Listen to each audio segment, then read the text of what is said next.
is awful. No thanks. It is miserable. For sure. Also, the fact that reading into the poison condition makes me want to play a Way of Mercy monk. Like, oh, I'm so excited for for the next character I make. Where are we on making this a map, Mercy monk. BT Dubs? You are right there. Do not move that token because I have. So here, a bit of background I for this didn't map. see where you said. Sorry. I didn't Where's see. the thing? It's the one that's Sylvan Seekers. Oh, Sylvan Seekers, there's a token there. Okay. Yeah. I'm gonna zoom in then. Yeah. So y'all have landed on that bridge after. Well, actually, let me go back. Who can give me an idea of I think I want to start the recap for this session. Because I don't know that I necessarily remember exactly where y'all started the last session, because it was 2 weeks ago when I went through a trip to Louisiana in the meantime. We started, I think, just around, we were doing more, like, side missions and stuff and exploring around the place. That's right, and y'all went... Sorry, Shannon, go ahead. We had just come up with the idea for the heist, and then we ended the previous session, and then we started the next session with basically, okay, we're gonna do this, let's go explore while we have the time, basically. We were gonna stack the odds in our favor, but then you just said, you guys don't have to do that, just enjoy the rest of the thing. And we're like, cool. So we did. Yeah. You absolutely did. Yeah, I got really mad at the Herringbones, and I threw 3 hoops onto that rabbit's head. Yes. You did. Y'all played some excellent ring toss. And I got Crabby. Oh yeah. Get back. Crabby And so Laura got Crabby, the spider plushie who may or may not be alive. Yay. So y'all played several games. You went through several attractions. Gordon won an eating contest.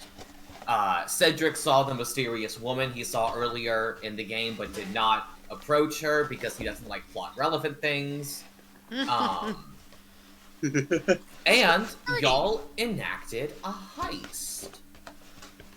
Do you remember who all you did and did not get on your side for the heist?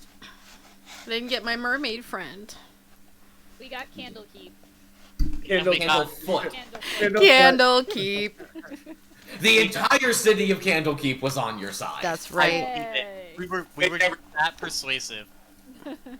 It was honestly truly impressive. We have 2 nobles, that could happen.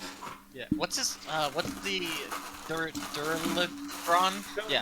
Durlagron. An important thing also is that Gordon is carrying a mirrored ball that belonged to Durlagron's son, Star. Correct. I still have that in my inventory.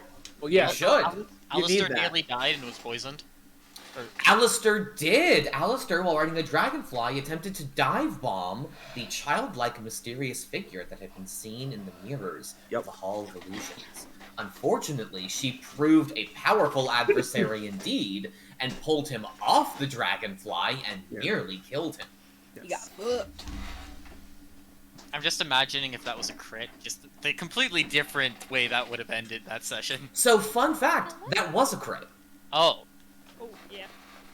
She did crit against Alistair on that hit, so that is why it went as poorly as it did. Sucked for him, man. It's important to be careful with things like that. But after enjoying the carnival, y'all enacted your heist. While Cedric was crowned the Witchlight Monarch, the rest of you induced chaos with Kettlestein's help. Kettle! And Alistair and Gordon made off with the watch. After a brief bit of tense negotiations with Witch and Light, they reluctantly showed you the path to Prismere. Taking you through a mirror, the 5 of you walked through.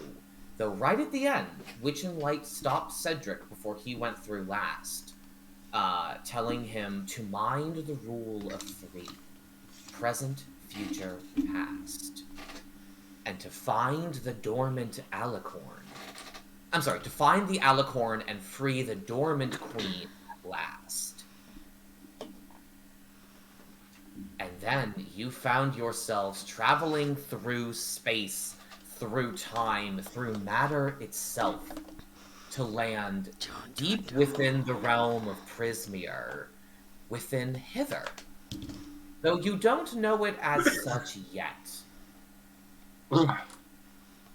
The party finds themselves now standing atop a massive but crumbling bridgeway under a hazy, twilit sky.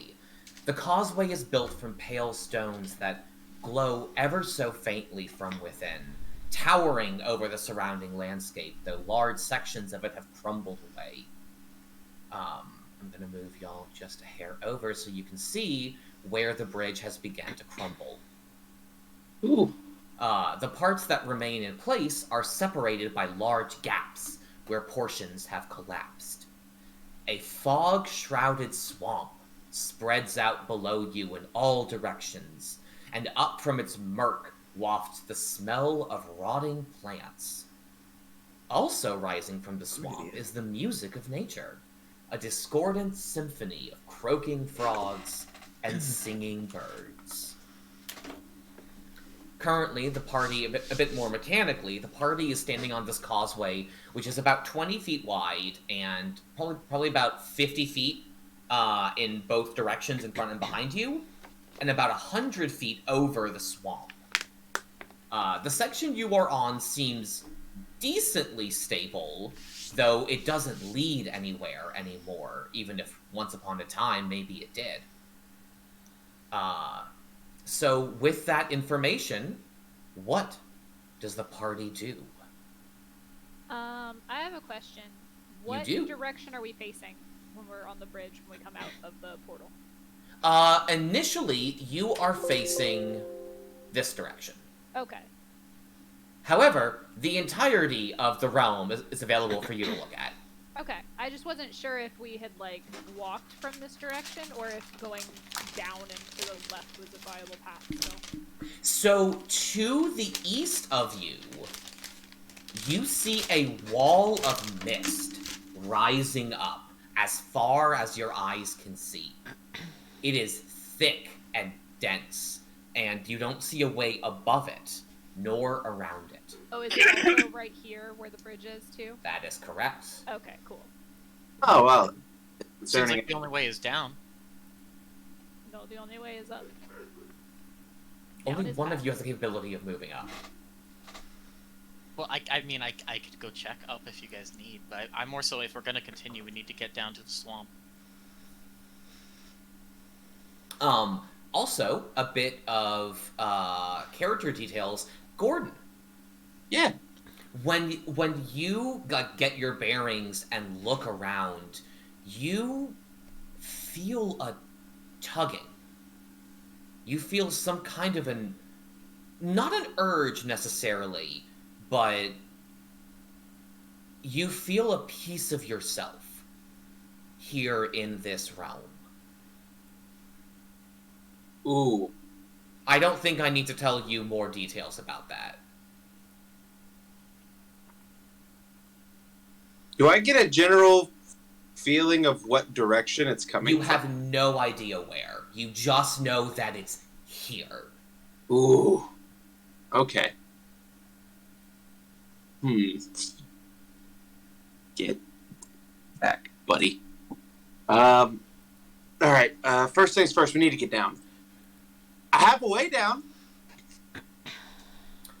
Does anyone want to give me a perception or investigation check as you look for a way off the causeway? Like, I can just fly everyone down. I mean, I got Featherfall. Hey, Cedric, what's your strength score? -1, but one at a time, you said was possible. It would be dicey. Alistair and Amara and Zalora, maybe? Gordon is a full-grown human man, and that would be dicey. However, Amara and Gordon start searching around the area immediately around yourselves. So does Zalora.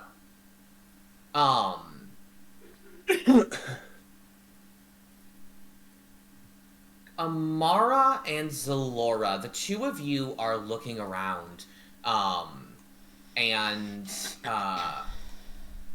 what was that? I'm sorry. I don't think anyone said anything. I think. Okay, cool. I'm just losing my mind. It's fine. The two of you look around, and you see that on the edges of the bridge, are mushrooms that have grown into the stone and form almost a natural series of handholds that lead all the way down.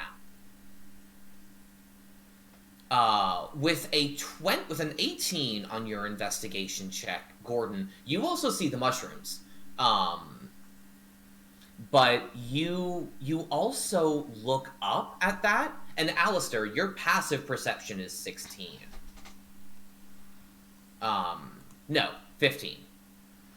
So you also see this.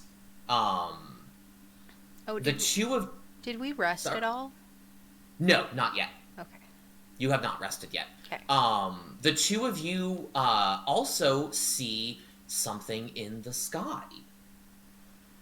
Gordon and Alistair, the two of you see off in the distance a great balloon made of some kind of patchwork material spinning out of control as though it's been punctured, which is causing a wicker basket beneath it to swing wildly.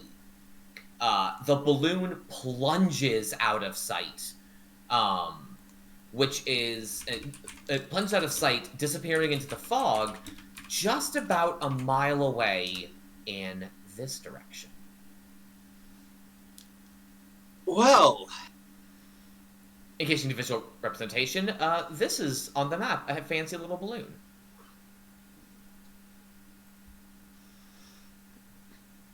now, on one hand, really shouldn't get involved in stuff that's not our business. On the other hand, I really feel like we should make sure that person's still breathing. I tend to agree. Person in the balloon? Well, actually, that's a good point. Could I see anyone in the basket, or was it... You didn't see anyone in the basket, but it was also about half a mile away when you saw it. That's fair. I have questions about these mushrooms. You say they're partially way down, or are they all the way at the bottom? They go all the way up the tower. You can use them to slowly but surely make your way down the causeway. I have a strange question. I have a strange answer, probably. So I have shape water. Can I kind of form a water slide to get down safely? Gosh. What's the amount of water you can shape with that cantrip? 5 feet, I believe. It is, you are, I think 50 feet up. I'm sorry, you're 100 feet up off the swamp. So, Let's not see. with that cantrip, you can't. It's a 5 foot. Unless you can have Kyle, we 20 can't hear separate... you at all. Oh, has Kyle been talking? Just this one time. I think what Jess meant was maybe like almost like a form of telekinesis, where you get in the water swimming and then shape the water down with you, so it would almost be like a water bubble. Is that correct, Jess? Yeah. Is that what you meant? I don't like the precedent of allowing shape water to lift an entire person's body. Well, it's not. It's more like it's softening the speed with which you're going down, not necessarily lifting you. My Okay, issue you is could that put the- this is treading into Featherfall territory. Oh. It So is. I am going to say no. Yeah. Okay. I don't like saying hard nose, That's okay. but What about like a halfway in the middle, where if she put the water halfway down through the fall, we would still take some fall damage from hitting the water and from hitting the ground, but maybe it would be lessened because because it would be 2 sets of fall damage as opposed to 1 set of big fall damage, so it's null and void. Never mind. Or again, I do have Featherfall on me. Gordon could just cast Featherfall and y'all could just jump. Like, I've used it twice so far. That's a good point. That's a Wait, good how point. many do you have? Because we haven't rested technically. Oh, I still have 2 level 1 spell slots, and I got my level 2s, so... Okay. Bar. Well, I say Actually, we at least try to question get for down you, by JD. ourselves, and then if we fall, hopefully someone will I help. have a question for God, real quick. Sure. Are we technically level 3 yet? Because we haven't rested. You are level 3 regardless of a rest. However, any resources you have expended remain expended. Okay, just wanted to make sure. Because like I've had that played different ways. Just wanted Yeah, to make leveling up for me is not dependent on rests, so long as it occurs after a major story beat. Can I jump down and land on a mushroom? How long do you want to fall before the mushroom catches you? Because there's mushrooms all over the place, but not many of them are big enough to, like, comfortably catch a falling person. And it is, again, 100 feet down. Oh, yeah, 100 feet is a lot. Can we let the Gordon use his feather fall? Or you could just climb down the mushrooms. He's only got like 2 of them. I don't know if he... Oh, are there mushrooms? We can just climb down the mushrooms. I'm pro that. I have told you that the mushrooms form comfortable handholds all the way down the bridge. Okay. Yeah, I was just mushroom- worried Yeah. in case of falling. That's all. No. I have not. Alistair's already going down. Kyle, the player, is out of it, and so Kyle didn't realize that. So I 100% am going down those mushrooms. You're I totally fine, misheard. buddy. I thought you were talking about a path of mushrooms, not like a climbing path of mushrooms. Yeah, essentially they're thick enough to form like significant handholds all across the sides of this causeway. I got confused by what you said, like what you had just said about like when she was wanting to hop down. I'm like, wait, so they have to? So there's a risk on going on the mushrooms? Like that's what my brain went to. Ah, not the mushrooms, but if you jump, there's a risk, Okay. Okay. Lot of and that risk is 10d6 falling damage. No thanks. Yeah, that's lethal. We Yeah. would like to slowly, surely go down the mushrooms and not fall. Stupendous. I'm gonna. We I'm all gonna be thought that we funny. could fall off the mushrooms. That was the problem. We were troubleshooting falling off the mushrooms. That's totally fair. When I give y'all easy solutions in the future, I will attempt to make them more emphatic. I could probably still fall off the mushroom. I have a -1 to athletics.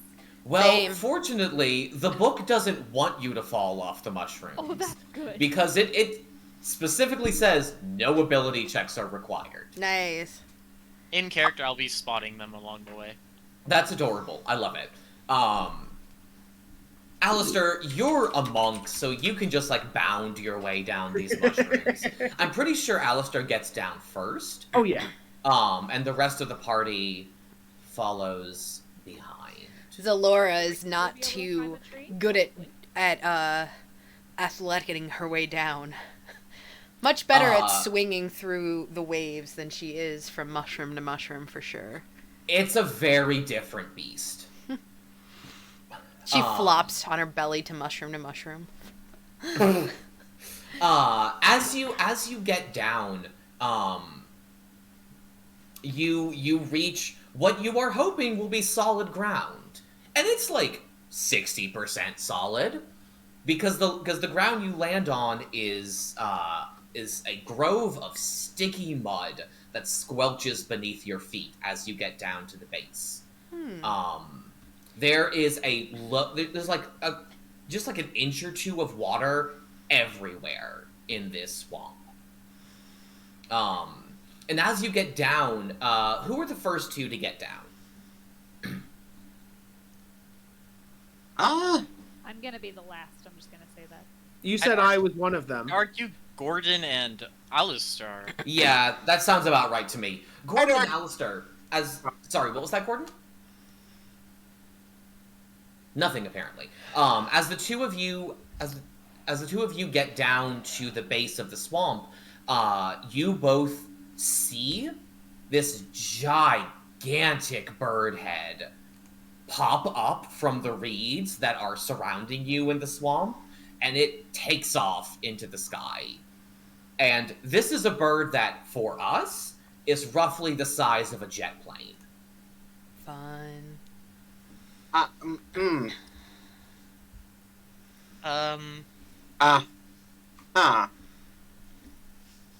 Everyone stay close. As you move forward, again, sticky mud squelches beneath your feet as you pass through the swamp. Tangled mangroves grow out of pools of rippling water, half hidden by thick fog, and purple mushrooms cling to rotten logs and stumps scattered throughout the marsh. Crickets that glow like fireflies chirp serenely before they're snatched out of the air by the tongues of hungry frogs. Is the party moving in any particular direction? Would we be going towards the balloon or no? I would I think so. I think that was the idea. The balloon, again, landed in this direction. Yeah. So Look, it's only 6 feet away. I'm just kidding. Ah! I mean, with nowhere to go, it's our best lead. I have forgotten to give y'all the ability to see some of these things. Can you back up, buddy? No? Okay. There we go. At the base of the map, you will now see a compass rose, as well as an indicator for what the scale of this map is. Oh, good lord, this is a big place. This is big. Yeah. Cedric refuses to let his boots touch the mud. Cedric, are they nice boots? I mean, they were made for adventure, but mud is annoying. Zalora squeaks as Cedric will not let her hide behind him. Oh no! Cedric's Oh, no. flying above, aerial view in like unknown area. It's helpful.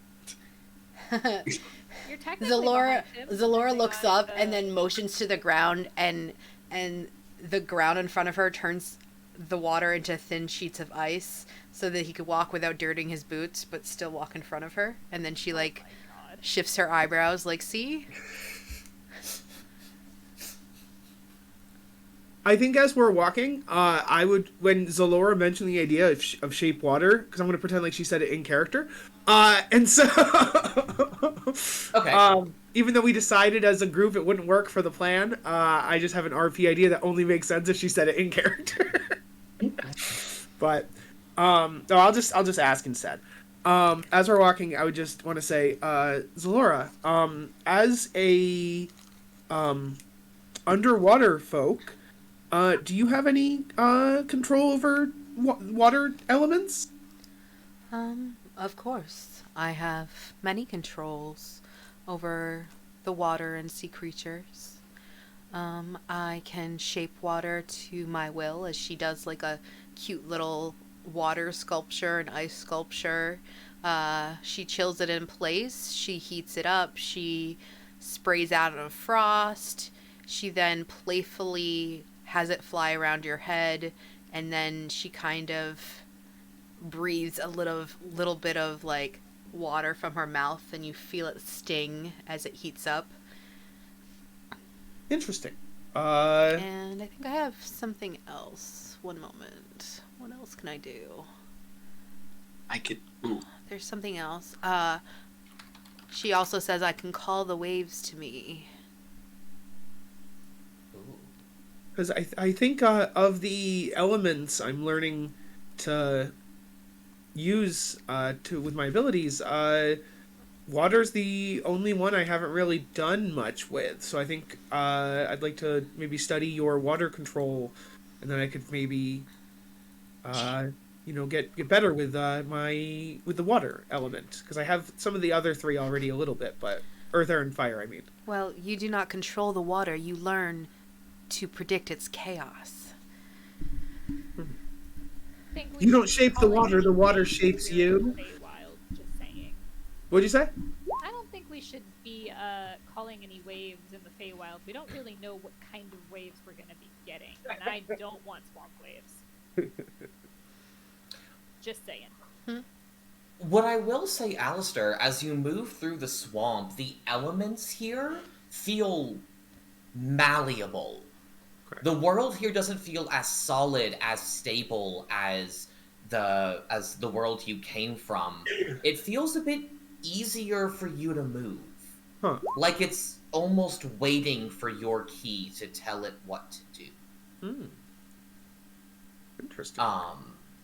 Also, Alistair and Amara, with passive perceptions of 15 and 14 respectively, the two of you, as you're passing through, see something a little bit off, and you realize what it is when you look up and see Cedric still flying above you, with his shadow right next to him, mirroring his movements in the air. Now, I must ask, because you stated something before, do I found that odd? Or is this just my shadow being my shadow again? So, your shadow has never been separate from a surface before. Yeah, that's what I'm saying. I think, the fact that it's not on the ground. Very new. Yeah. Okay, I just wanted to make sure. At the same time, Cedric, your passive perception is 11, which, in fairness, is still positive. I feel like that's even more crazy for Amara, because she sees everything in, like, blacks, whites, and grays. Yeah, you just see that pure black shadow. Yeah. Oh, that's strange.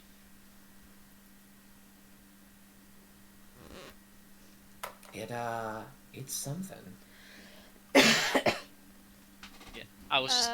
What I was more so... direction is it? Me, not because I'm aware. Just... Is it just, like, behind him? Next to him, I believe. It is directly adjacent to him, yes. To the left or the right? Does it seem more 3D than it should be, or does it appear to be... it's completely flat. Okay. Hey, hey, Cedric? Yes? Look to your side. Cedric and his shadow both turn to face you. Oh god, that's creepy. Are you seeing this? No? I'm gonna try something. Cedric's shadow, can you hear me? Cedric's shadow tilts its head curiously. Yes, I knew it! Oh boy. I knew it! Cedric, I imagine at that you see where Alistair's eyes are looking, and you turn around to see your shadow next to you in the air. Huh. Is this normal? This doesn't feel normal. Doesn't feel normal. Not normal. This is very not normal. Alright, what kind of fuckery is this? Is this a Feywild thing?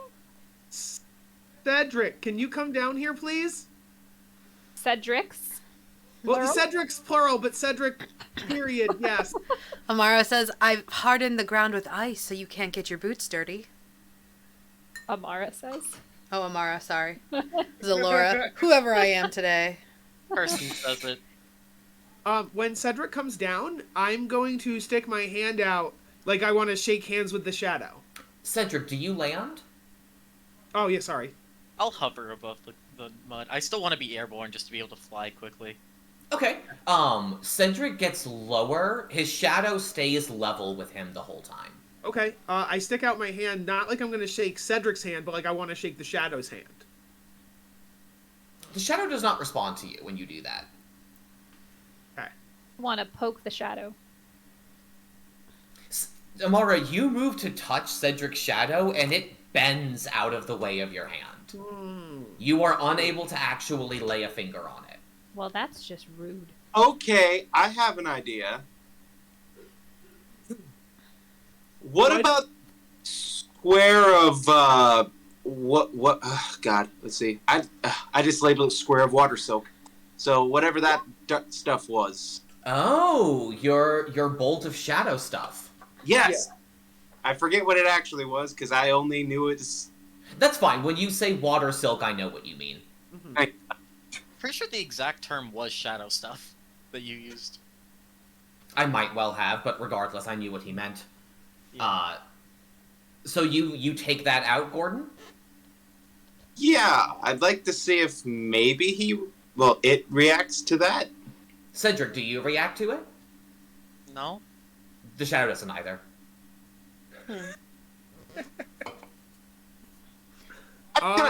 That's Cedric. Okay, heads up. And I just chop. You chuck the thing at him? At actual Cedric. I'll catch it because it's important. Well, let me roll dexterity, I guess. Yeah, I'm not gonna make that a check. Like, if you're just throwing it to Cedric, your dexterity is a positive modifier, right? Yes. Yeah, you can catch that. Okay. My only negative is my strength. Yeah, I will say you kind of have to dive for it a little bit because you weren't expecting him to do that, but you do catch it. Okay. What was the point of that? I look at the shadow. Anything happen? The shadow has its hands in the same like position that Cedric's are, but it's not holding anything. I think that they're trying to get your shadow to react. I think that maybe here he's a little bit freer than he used to be. Maybe he's just shy. Didn't we Hey, notice? didn't we also see this? I can't remember exactly who. I can't remember if I did, but I do remember hearing about it. There was something weird with the shadow in the material plane as well. I don't remember what it was though. A few of y'all saw Cedric's shadow making different gestures than Cedric himself was making. Okay. Which I believe is what you're referring to. Yeah. Because I don't think the shadow can talk, guys, I think maybe we should try asking it yes or no questions and see if it like shakes his head no or nods its head yes. I don't know, maybe.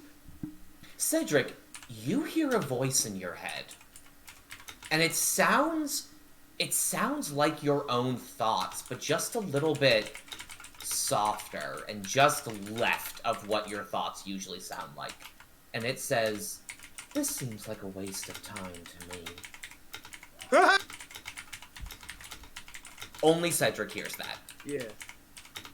I'm just gonna think back to it, seeing if it works, just thinking in my head. It's like, I kind of agree, but if I say it, they're probably gonna get mad. I think they'll get more mad when whatever it is they're looking for isn't there waiting for them anymore. Fair enough. I think we should focus on trying to get what we came here for. Well, yeah, I think we're just walking and talking, right? Oh no, we stopped because of the shadow. Okay, so yeah, we can keep walking. I would agree. Yeah, let's walk. I think we can continue talking about this while we walk towards the balloon, though. I mean, this is... Take Gordon, what do you have to change into? Some more proper adventuring gear. This is miserable, and I don't even know what this is. Burlap? I don't know that we're interrogating the shadow. I don't. I just imagine Gordon putting on a super suit behind an bush. I mean, yeah, I guess we can continue, but this isn't normal, and I'm a little concerned. Like, this could be something bad. Or Well- something good. It could either be helpful or malevolent. We don't know. Who knows what's that's normal? kind of the whole thing with the Feywild, I think, from the stories I've read. Who knows what's normal in the Feywild? Well, but it wasn't just Feywild. It was on its own before that. So it's got to be something about Cedric and his shadow in general. As we walk, I'm just going to try awfully rude, speaking of you as though you aren't even here. They do this a lot. As we walk back on track, like Cedric suggested, I will try my yes or no idea. And I'll say, Shadow Cedric, nod your head if you can hear me, please. Cedric, do you nod your head? No. The shadow does not nod its head. Okay. Cedric, you hear, "I'm not a dog to be asked to do tricks." I said please. You can't hear that. I know, Kyle was the one.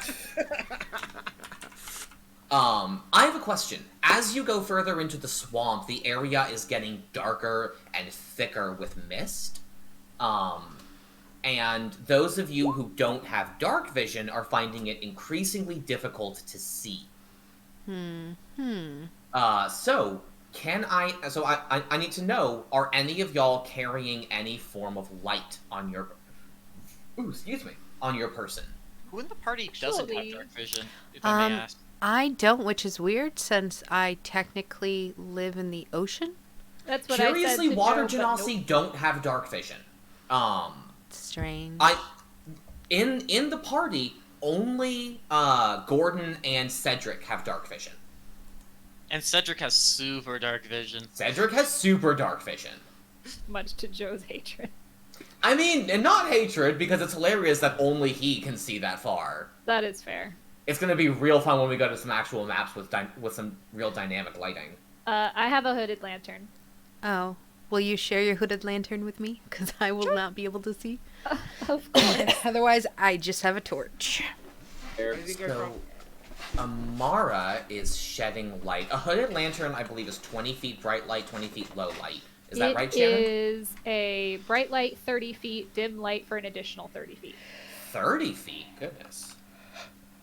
Alright, we're going. God damn. Alright.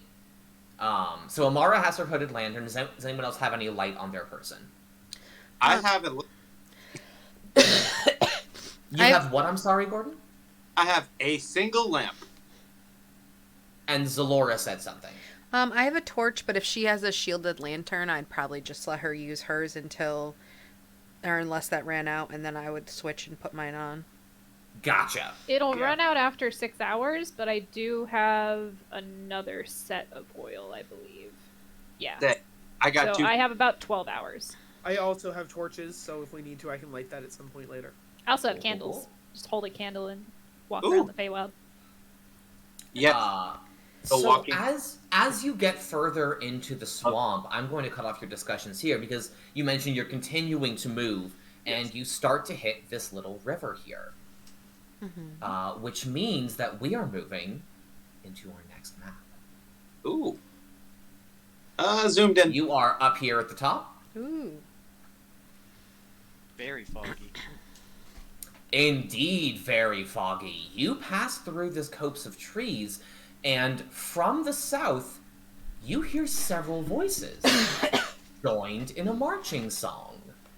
The singing begins to grow louder as I don't know how many of y'all can see them right now, but let me see. Where are they? Where did I hide them for myself? Here we go. The other edge of the map from where I'm standing. Yeah, your dark vision is fucking huge. Cedric, I think you're the first to see them. I don't know if anyone else's light pierces out to that distance, but they are here. Kuba. Cedric, you see 6 bipedal rabbits wearing clothing, which is not as unusual for you as it would be for most players in this adventure, emerging from the fog. 2 of them tug at the reins of a giant snail, and the others carry clubs and slings, and they are singing. You catch a bit of their song. With a wink and a grin, he'll show his cunning. A flash of his scarf, he'll take off running. Quick as a bolt, his long scarf. Then they stop as they kind of nudge each other and come to a halt. And, Cedric, they have noticed you. Can anyone else see the creatures in this corner over here? Negative. Beautiful! I love that. Well, They're just gonna wave. Oh, you know what, though? Let me Wait, actually make this do you easier mean because... can see them in general, or can see them in character? I'm actually going to make it a bit easier because they would also have torches. Because I could see them as Shannon. I could not see them as Mara. That snail's so cute. That Oh, I snail can is see the very snail. elegant. There we go. The snail has lanterns hanging off of its shell. Oh, okay. Anyone who wants to can roll me a quick perception check to get some information about them. Sha-sha. Guys, Oh the pink, shit! Hell yeah! the pink fuzzy dice is the way. All right, Jesus Christ, kids. Whoo, boy. All right, y'all perceive fucking everything. Alistair is so super happy. Amara, with your 14, you're not as interested in the rabbits because you feel the distress of something. It feels like an animal caught in a trap. And it is coming from this direction. Oh, it's not coming from the snail, or it is coming from the It's coming from around the direction of the snail. Okay. With a 19, 20, and 24 all get around the same bits of information. These rabbits, these Herringbone are dressed like brigands.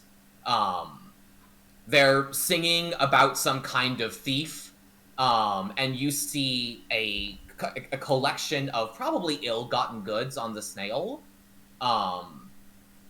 Alistair and Zalora, you both notice that snail has what look like whip scars. Amara starts running, by the way. Oh shit, okay. Amara is taking off with the lantern. And I am following that. Zalora would also run with the light. One of the Herringon is going to move up and say, "Hey, look at that! Travelers here in Hither! We haven't seen your kind in a while. Hey, boys, take a look." I wave.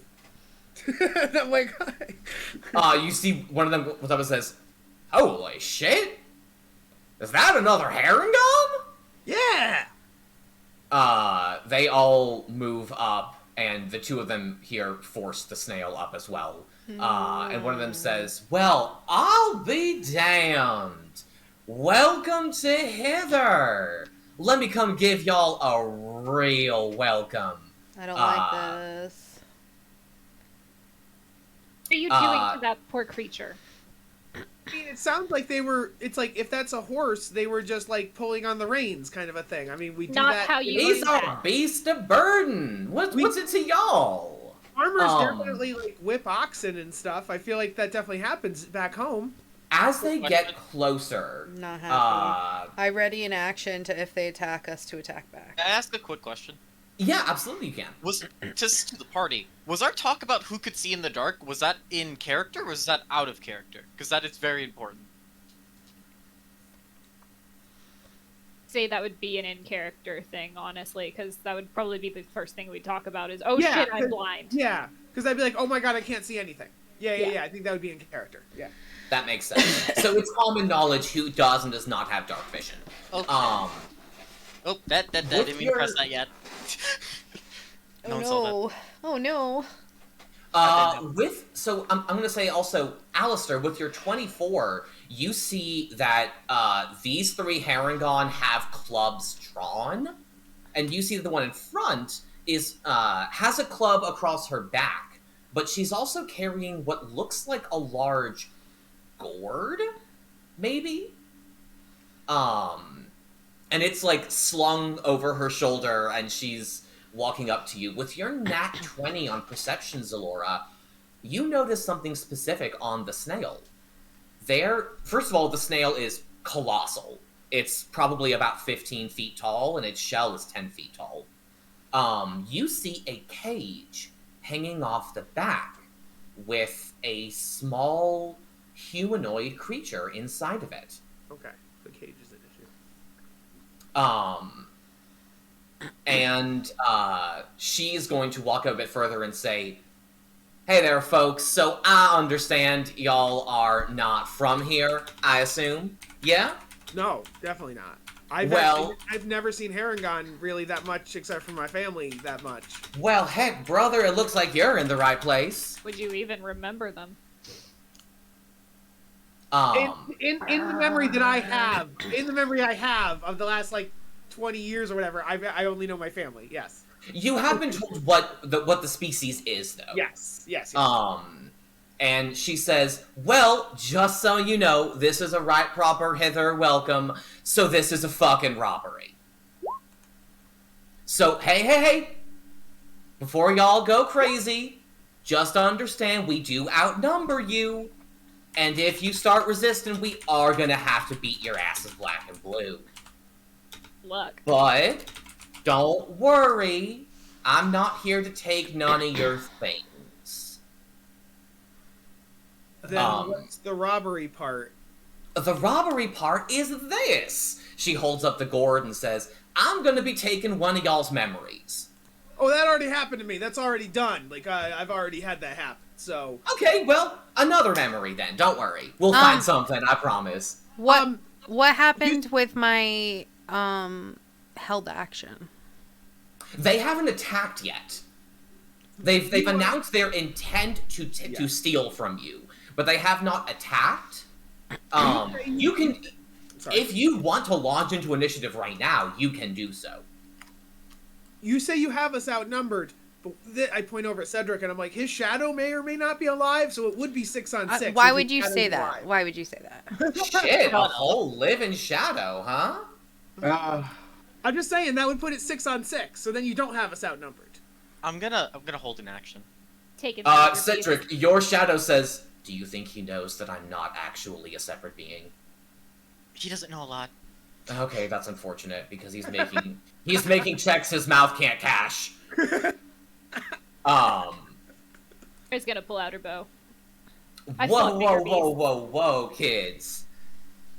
I don't want to have to kick your asses, alright? Look, it's just one happy memory in the gourd, back off to Agdon, and then y'all can be on your way. What was that part about right before y'all could be on your way? Oh, Agdon? Yeah, what's Agdon that? Longscarf, he's our boss. Is he also a Herringbone? Well, hell, that's what we were singing about. Oh, quick as a bolt, his lungs. Okay, no, never mind. I'm not gonna do that right now. Zalora, who was your message sent to? Cedric. Gotcha. Cedric, make sure that you are aware of that. Yeah, I saw that. I've been looking. Perfect.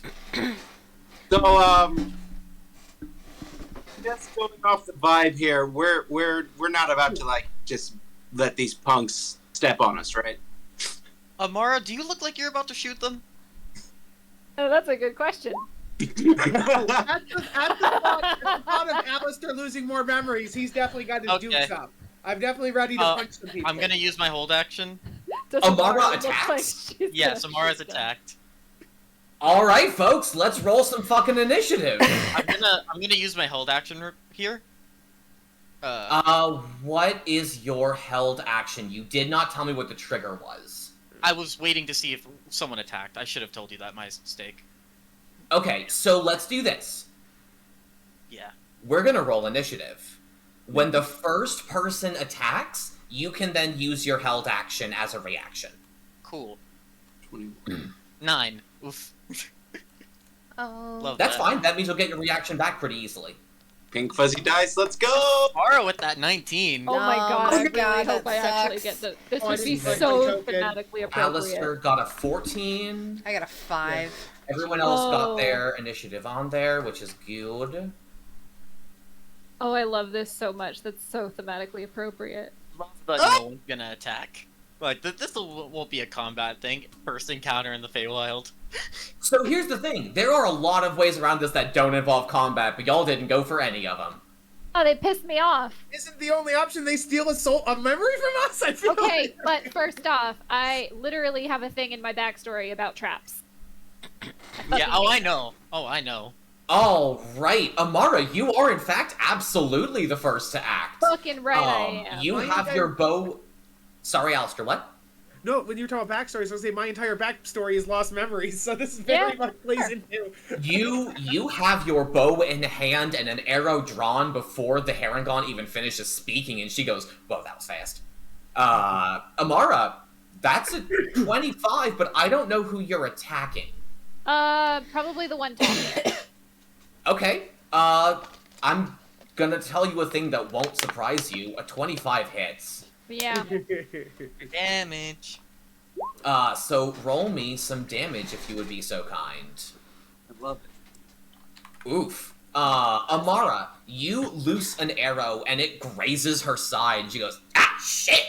Alright, boys, I didn't want to have to do this, but I guess y'all want to do it the hard way." Amara, is that the end of your turn? Let me see. I also have Hunter's Mark as a bonus action. You do. Do you want to Hunter's Mark someone? I want to Hunter's Mark her. You are Hunter's Marking her. Oh, I forgot that I can do bonus actions before I attack too. You can, but you were also acting did not impulsively, do. So I think it works. Yeah, that's fair. All right. But I will do Amara, bonus do you want to actions. move on your turn? No, I'm gonna stay right here. Perfect. It's the Herringbones up next. They are some speedy little bastards. Can I activate my held action like you said? Yes, because Amara has attacked, and that can act as a trigger for your action. Okay. Using my Eyes of the Dark effect to cast this. right at this point, I will be casting darkness using 2 sorcery points. So if you do that, does that mean that none of us can hit it, though?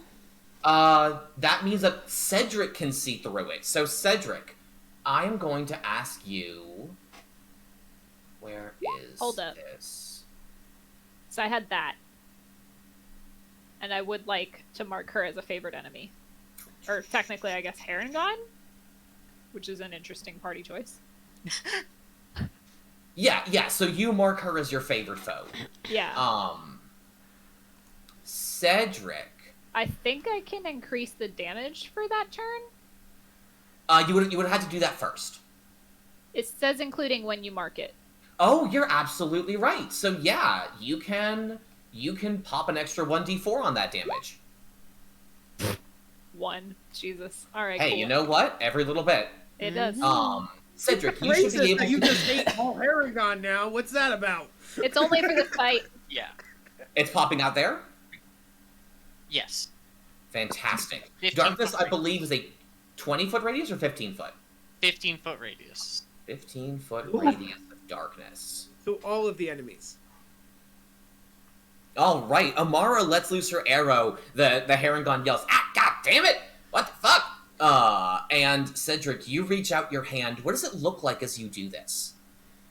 I'd say because of with the shadow reaches out as well as a ball of darkness forms between them, spurts out into the area, and in a burst of it envelops all the light in that area. I love how the two of you are doing a shadow Rasengan together, yeah. That orb flies out and expands, and you see the ambient light sucked down into it. Nothing in this circle is visible to anyone but Cedric. Which is confusing the Herringbone and the snails a lot. Wait. A circle like this thing only? No, 15 Oh, feet you know what? from I'm this. sorry. 15 feet from this. That's what it is. Oh, Target! These two that are half in it, are they considered in it? Cry. They are able to see outside. They can see the edge of it, so they know what's going on. And we can see them, though. Yes, that is correct, but it is their turns right now. Yes. So I'm Okay, going so all to the Herringbone go in a group. Good to know. Yes, they are all going in. So we are going to have... He's going to stumble out of it and see the rest of y'all. You are 40 feet. So he is going to approach here, and he is going to use his sling to throw a stone at Amara. Amara, your AC is 16. Is that correct? Mm-hmm. Amara, this attack is going to miss you. Maha! That's always a lovely thing to hear. Amara, a stone flies past your head, barely grazing you, but you lean out of the way at the last second. He is also going to stumble out, and he's going to go 1, 2, 3, 4... And one more. And he's going to throw a stone at Gordon. Gordon, I'm going to guess Nat 1 misses your AC. Whew, boy, these guys are not competent. Alright, so, for the record, I rolled perception checks for the 3 of them inside the darkness to see if they could still hear where the rest of you were. 2 of them succeeded. So she's going to stumble out of it, see you, and go right here and attack you. He is going to follow after her, and he is going to attack Amara, and he's going to stumble around in the darkness. Where'd everybody go? Amara, this is going to hit you. ooh. Her second attack misses, however. So, Amara, you are going to take 3 points of bludgeoning damage as her club manages to connect with you.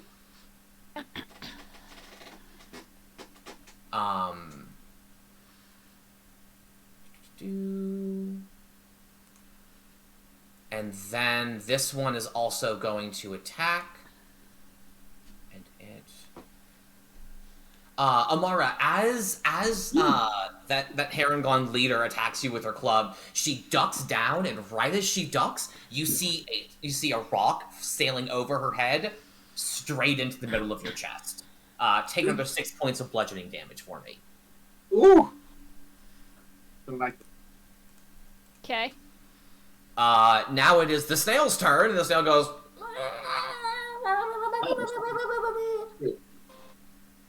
Alistair, it is your turn. Okay. Lovely snail. Get the snail on our side. I'm going to flank the one that's right here. As a reminder, Amara is using a bow and therefore does not qualify for flanking. Oh, Much like she would be able to make opportunity attacks. Oh, I didn't realize that the weapon that she's Flanking holding is an optional rule.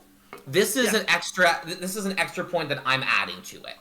that the person needs Only to have a melee attacks may I flank. I will say though, Amara does have a melee spear, so It is not drawn in her hand. it's not drawn, but her enemy's right in front of her, so you could maybe make that assumption. I don't know.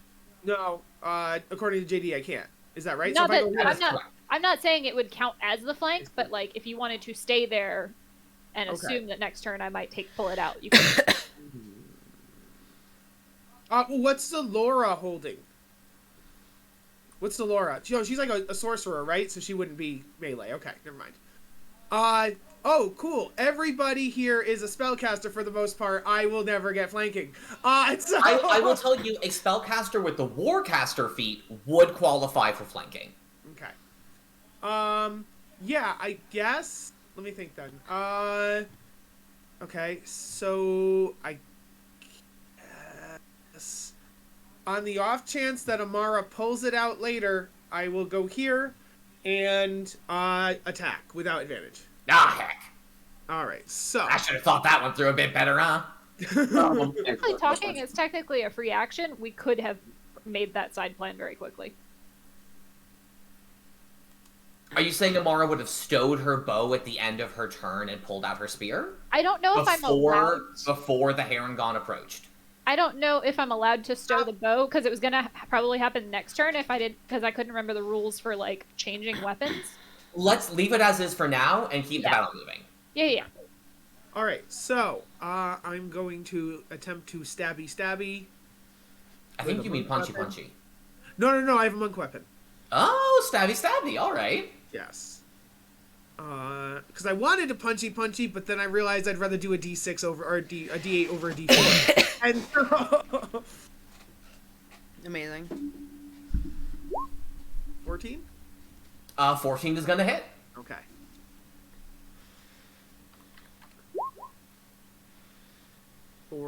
That is four gonna be damage. 4 points of damage to her. And then I would like to punch with my unarmed strike.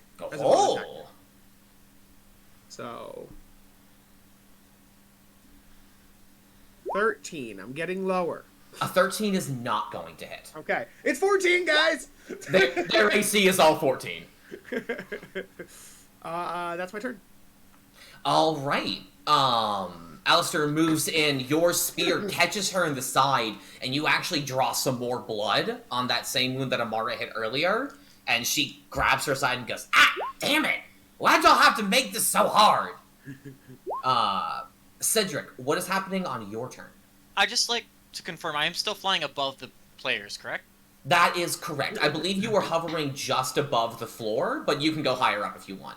So didn't he Okay. say he was 15? Or no, he came down? Yeah. I know he went back down whenever y'all have a discussion about his shadow. Yeah. Depending on how far this was, because when they started talking about it, I would have gone back up. I'm just trying to figure out how long. I'll call you a solid 5 feet in the air at the start of this combat. Okay. That would have gone 5 feet up again, and moved my remainder 25 into the darkness, as I can see through it, and my opponent cannot see me. The spooky demon boy! The spooky demon boy went in the darkness! And you hear the one Herringon in the darkness go, "He what?" Oh, this will be The fun. one Herringon. Shit. Cedric, you can see this one. He is pooping himself. Not literally, but definitely metaphorically. Literal shit. Literal metaphorical shit. Yeah, I'm gonna I'm gonna look at this one that I'm annoyed at,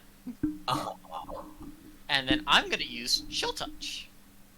Oh. And of course, even with advantage, I do not get it. I guess you're an unseen attacker, so you would have advantage. Yeah. And that's why I did the darkness. Clever little lad. But yes, a 12 does not hit her AC. She is, like, flailing wildly between her two combatants, and despite the fact that you are fairly well trained, it's difficult to predict the, unskilled. And one of her wild swings throws your spectral force off her. Oh, that's my turn. You do say something to do that, though. There are verbal components to that, right? Let me check.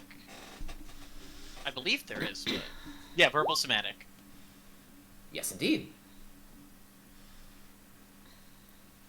You hear this one go, "Ah! What? Who's there? Where are you? What's happening?"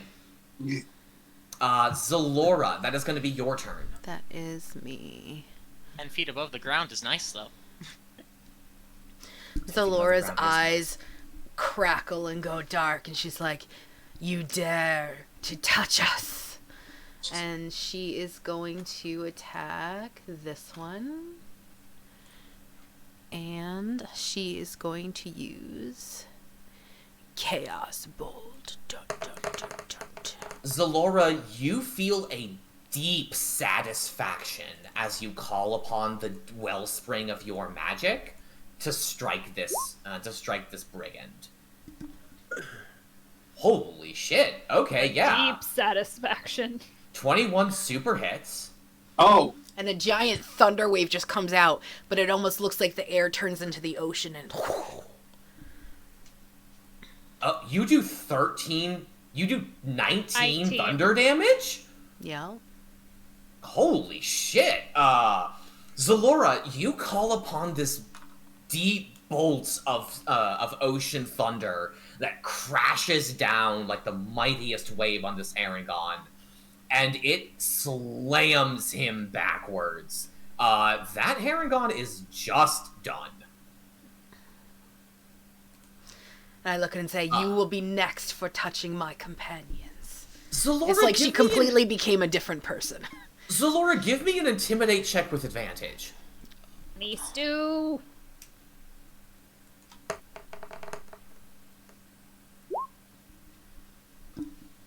There's a pause, like the entire battlefield goes silent after you do that, and you hear this one Herringon just look at you and yell, "Retreat! Retreat! Get the fuck out of here!"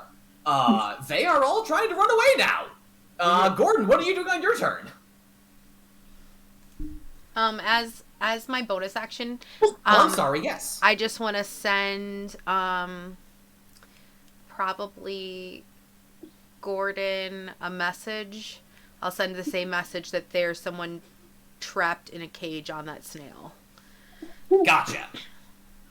And that is a bonus Gordon, action, so. You notice that all of these Herringon are gearing up to run. Except for the one in here, which you can't see. Alright, if I was just sent that message and there's something about the cage on the snail. There's someone trapped in the snail. Not in the snail. You know what I mean. In a cage in a snail. On the snail. You get it. You get it right. No. I know I can't see through the darkness, but the last time I saw the snail, it was on the other end of this half dome of darkness, or whatever. So, I think I'm just going to use my action to dash through and pray to God the snail's somewhere close for me to grab on or do something. Gordon, I need you to tell me what path you're taking through this darkness. Right through it. I'm literally just going to... Kyle, no one can hear you. If you knew the snail was like down here last time you saw it, you don't have to go in the darkness. You could go around the darkness. Well, it would take But the more... problem is they're running now, so... Yeah. I'm just going to tuck my head down, get my shoulder out, and I'm going to truck any poor son of a bitch who gets in my way. Oh I'm my running God. straight. Gordon, that's incredible. I need you to give me an athletics check, but I do want you to do it with advantage. I love this. Darkness is fun. Darkness is fun. Oh, Gordon, as maybe the party has guessed at this point, at right around this-ish square, you run smack into about 4.5 feet of pretty solid muscle. Unfortunately, you have developed a certain degree of determination over your years. And more than that, you've developed one hell of a linebacker tackle. You tuck your shoulder, and you have gotten low, and when you feel your body collide with this Herringon, you just lift your arm up and hop! And the entire Herringon just goes flying behind you. Hell yeah. Oh my god. Finish your movement, Gordon. Gordon's an ex-jock. I believe that was 35 feet right there, so yeah. Gordon, you run into a snail. Oh! It's going crazy. It doesn't know what's happening. Its head is in the darkness. It's not smart enough to pull its head out of the darkness. But you did use your action to get here, so do you have a bonus action on this turn? Bonus action? I will remind you that you cannot bardically inspire yourself. No, but...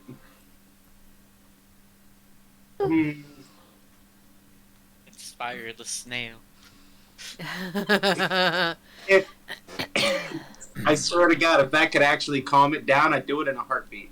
You But- might be able to bonus action in Bardic Inspiration the creature in the cage, and then the creature in the cage could escape. Help using your inspiration. Well, I don't see the creature in the cage yet. I just see You a do panic. now. You're right next to it. What do you mean? Of course you see it. You're right next to it.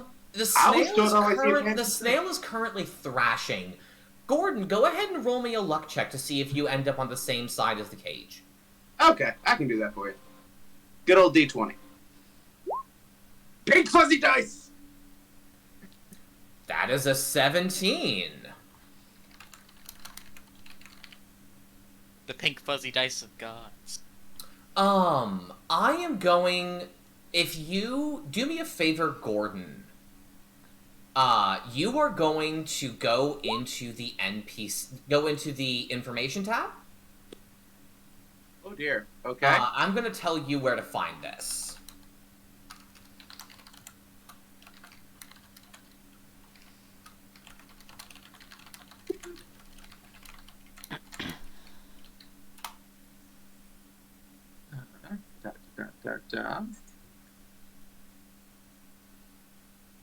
Okay. That is the small creature you see. She's maybe about 1.5 feet tall.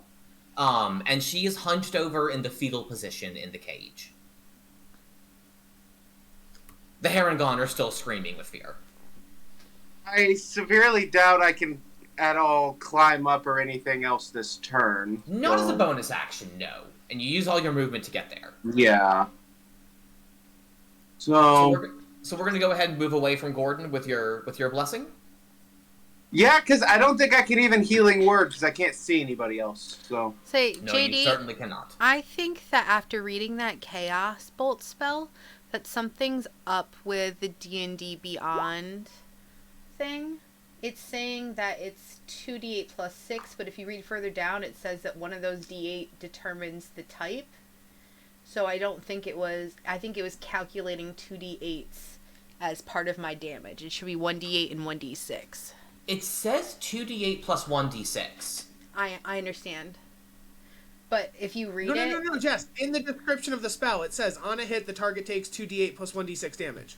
Then you choose one of the d8s, and that number determines the damage. Oh, So okay. it's both things.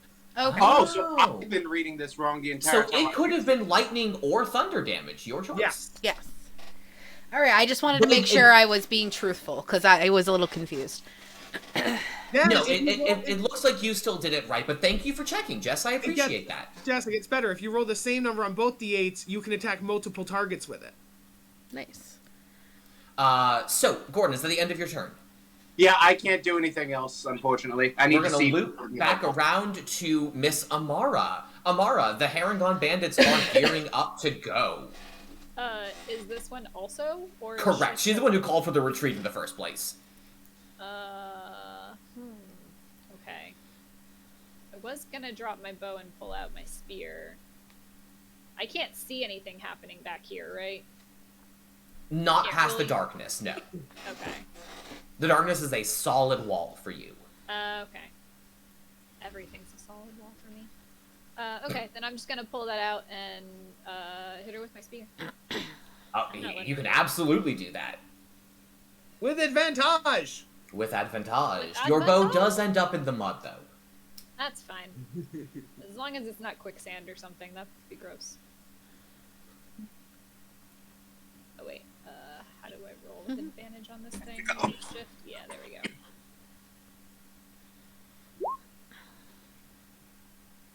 Wow. Aha! Really? 7, a 9, or a 13. Wow. I don't. Unfortunately, none of those hit her AC. Wow. You had double advantage. I wasn't trying to, but I'm not good at rolling on.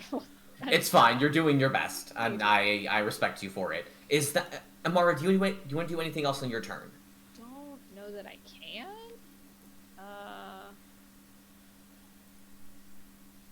Yeah, there's not much else I can do. What's the range for speak with animal? Range. It's probably an range action spell. to cast. Oh yeah, it is an action to cast. Yeah, then I can't really do anything. I'm just gonna glare at her. All right. Next up, we get to the Herringon, and this one is going to run over here, scoop up his friend, and they're going to keep running away. She is going to take the disengage action and also do a bunny hop. This is bullshit. How dare you take away my attack of opportunity? Not only yours, but also Alistair's. Alistair's, yeah. So I would get one too, right? I'm gonna see if that one knows. Yeah, he knows which direction to go, and he hears. We get opportunity attacks? No, he She doesn't took the engage. disengage action. Oh, I didn't hear that. Sorry. These are also all going to run away.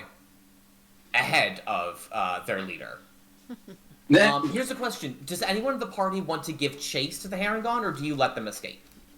I think as they start to run away, Zalora's eyes and her hair stop going crazy, and she just kind of blinks and goes, much better. Hold on. Provided they didn't take the snail. Yeah, the they first can thing I go. would do would be Oh! for the They snail. absolutely abandoned the snail. I would But just can we yell. tell that from where we are? Amara, your passive perception is 14. You can still hear the snail. Okay, cool. It's I would making just- whatever noise giant snails make. Well, So, again, does anyone in the party want to give chase or do anything to the Herringon bandits as they run away? I would just yell to them, yeah, and tell that, whatever name they said before that Kyle Agdon. forget. Tell Agdon that you shouldn't rub people's memories. It's fucked up. Oh, I'm gonna shoot Maybe at this don't one piss off their boss. because they have the Cedric's- jug. Yes, you're right. That one does have the jug. I'm gonna try to I'm gonna try to make sure they don't have the jug ever again. Okay, we're gonna loop over to Cedric's turn. Cedric, let's see what you got. Oh, good point. We should take the jug away. That's Yeah. an Oh, excellent wait, point. that didn't go through. That is not an attack roll exactly. That one is broken. I'm just gonna use my oh wait, here, let's try it here. See if that one works. There we go. 17's gonna do it, Alistair. I'm sorry, Cedric. Whichever one you are. And that will also reduce their movement speed by 10. Oh my god, you piece of shit. Wow. Did I get skipped?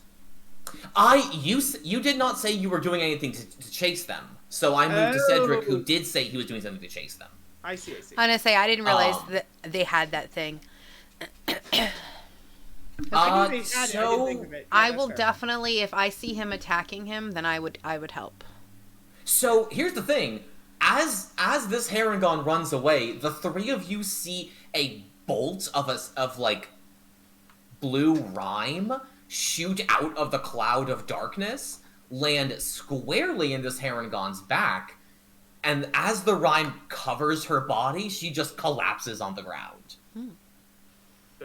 Sweet. Go on without me. You hear them all, Russ yell, okay! And she says, no, you bastards, that was me and We were gonna leave you anyway. So the other Herringon escape, as I don't think the rest of y'all are giving chase. They get to live this to tell the story of how awesome we are. They get to live in the tale. So, To be fair, I would also be slightly intimidated if my bandit buddies said that they tried to rob a person and one of them just got murked in a single go. So absolutely marked. So yeah, congratulations, you've solved my Herringon puzzle.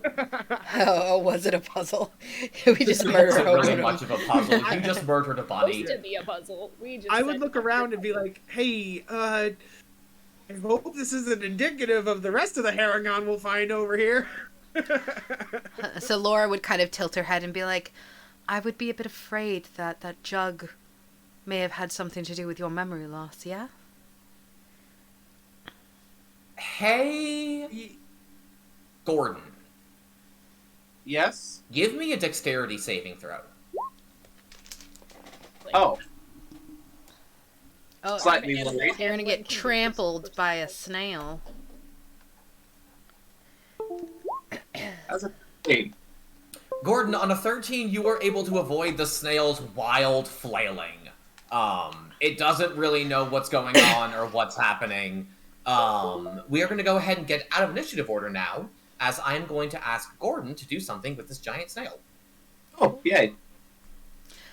Lullaby, Gordon. To Lullaby. probably help Gordon, I'm gonna retract the darkness, breaking concentration. Please. The darkness disappears. Yeah. Now the snail can see again. The snail goes...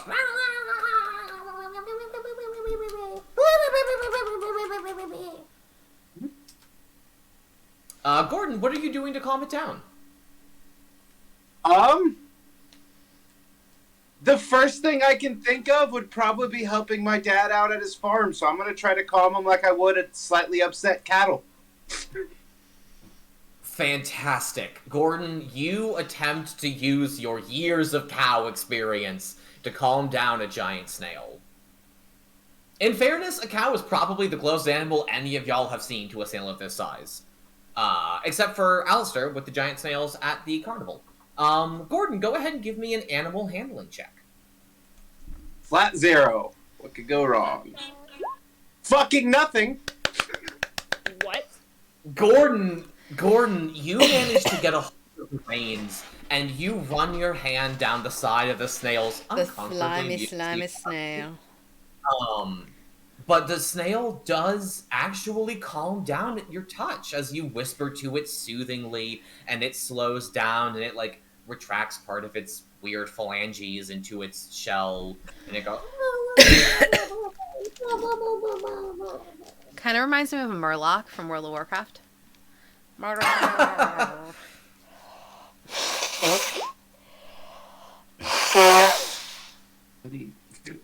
You have no idea if snails have genders.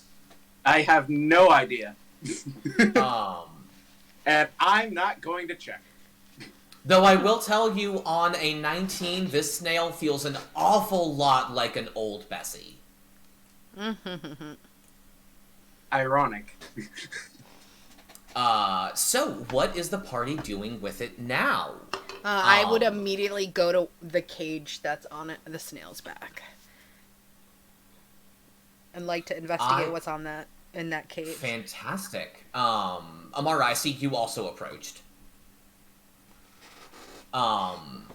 Zalora, you walk up to the cage that's on the back of this snail, and I'm gonna go ahead and make this visible to everyone. No, I'm not. That is not how that works. There we go. Now I'm gonna make this visible to everyone. It's so cute. Zalora, you see about 1.5 foot tall Sylvan sprite hunched over in the cage. The cage isn't big enough for her to stand up. The petals that make up their dress are wilted and browning.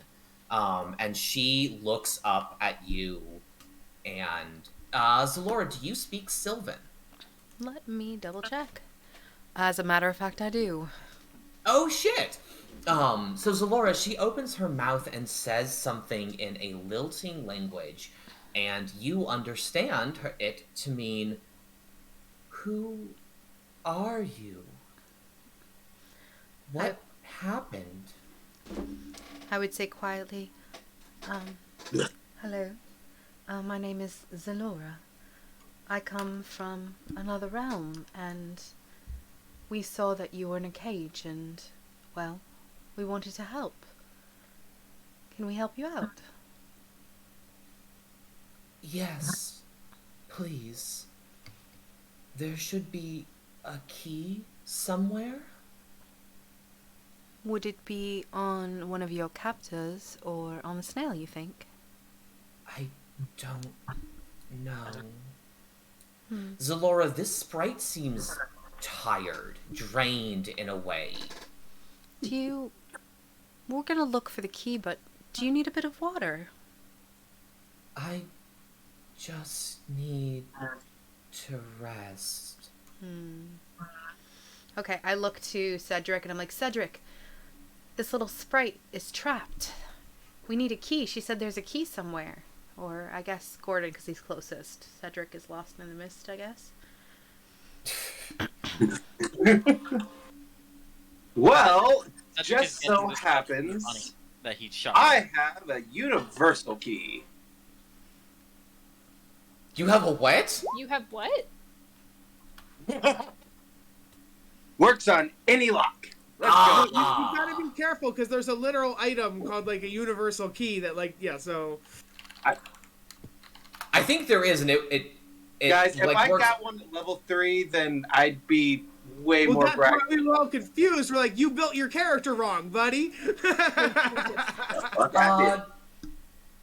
Gordon, go ahead and give me a Thieves' Tools check. Use your dexterity plus proficiency for it.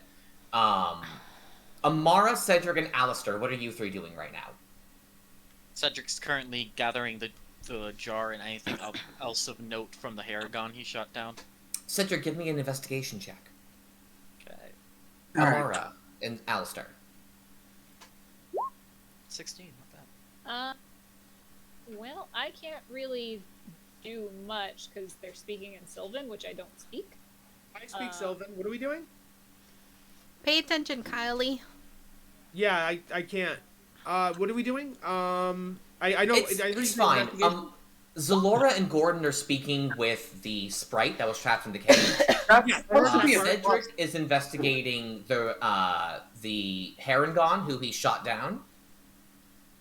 Yes. Would you have? More obvious. Oh, you She should- is you not should always dead. first. She is unconscious. Mars probably just The examining. only part I missed was when you said Alistair. That was the only part I missed. What did you say? Yeah, about I was Alistair? just asking what you were doing. Oh, I see. But Amara was saying something, I think? Yeah, I think like Amara would be interested in the Sylvan sprite thing, but also like she can't understand what they're saying. So I think she would more focus on the snail, making sure it didn't have any injuries. Yeah, absolutely. Amara, give me a perception check really quickly, and let me get to the results of Cedric's investigation while you do that. Cedric, on a 16 investigation, I don't think she was carrying anything special, save for the gourd. But you do find a club and a sling with a bag of small pebbles that she used as ammunition.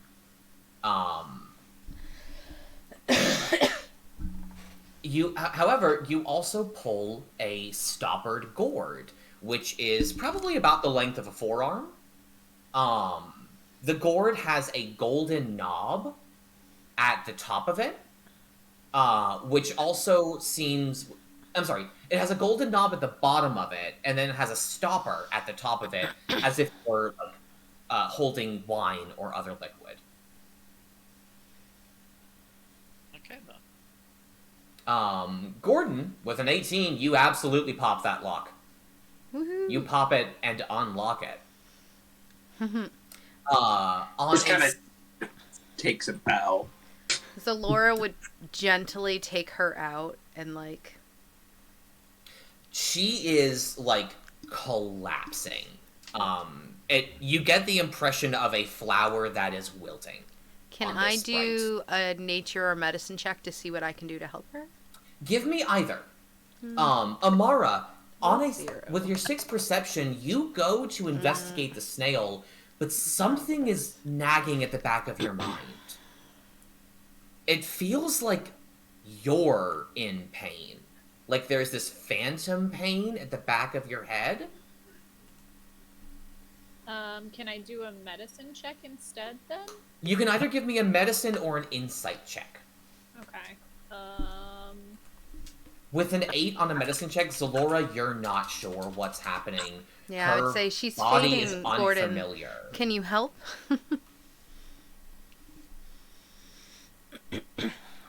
Amara, with an 11 insight, something nearby is draining magic from you. I immediately look at the sprite. The sprite, you feel a connection with this creature. Its magic is syncing with yours. Do you get closer to the sprite? Yeah, probably. Out of curiosity more than anything. Amara, you get closer to the sprite, and we have lost Kyle. Oh, goodbye, Kyle. Oh, he's back. Kyle. Welcome back, Kyle. Amara, I was trying to hit unmute and I hung up. I have a question. What you just said. Do you mean syncing with an I or syncing with a Y? With a Y. Okay. As in synchronizing. Yes. Okay. But thank you for checking. Amara, you get closer to the sprite. Zalora, you see its petals start to become a little bit more vibrant. The browning fades off of them and color starts to return. Amara, you feel that persistent pain in the back of your head get stronger for a second, and then it starts to fade. I say Zalora would look up at Amara and be like, Amara, it seems like you can help her more than I can.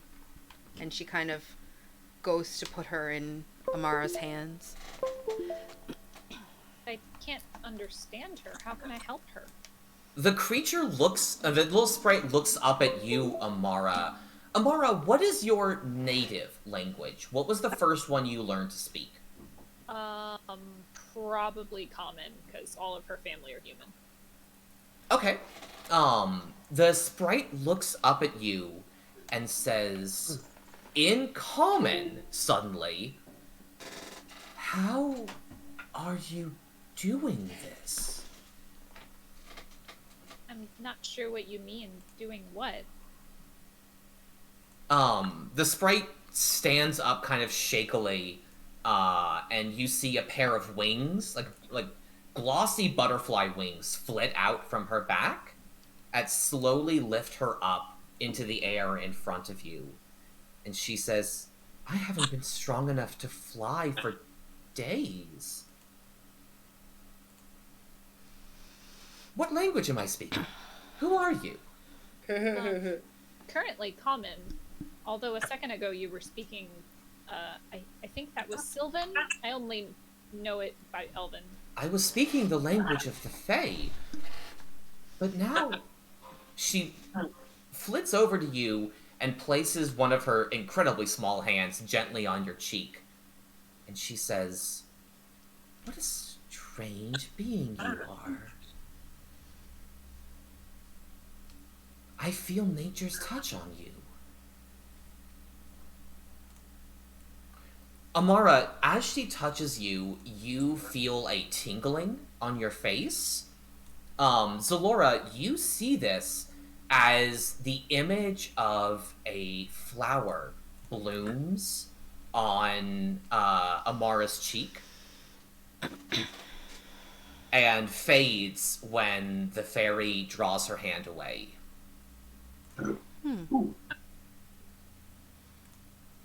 Say, it seems as though you're fey-touched, Amara. I'm what? Fey-touched. No. Well, perhaps now that I touched her. In the literal sense, I guess. Your magic is similar, but it's stronger, more primal, deeper. She flits up, suddenly a bit more energetic, and twirls around you, Amara. And she says, "This feels marvelous. May I come with you? What? May I go with you? Your magic is intoxicating. It's beautiful." I don't really even have magic. I mean, I can Oh, get sweet animals. child, you have more magic than you may know. Please. I guess. I mean, you're clearly capable of making your own decisions as a sentient being, so technically you can do whatever you want as long as it doesn't harm us, I guess. I am asking for your permission and your invitation. You get the impression that the words invitation and permission here are capitalized. It seems like this is important, so I would think about it.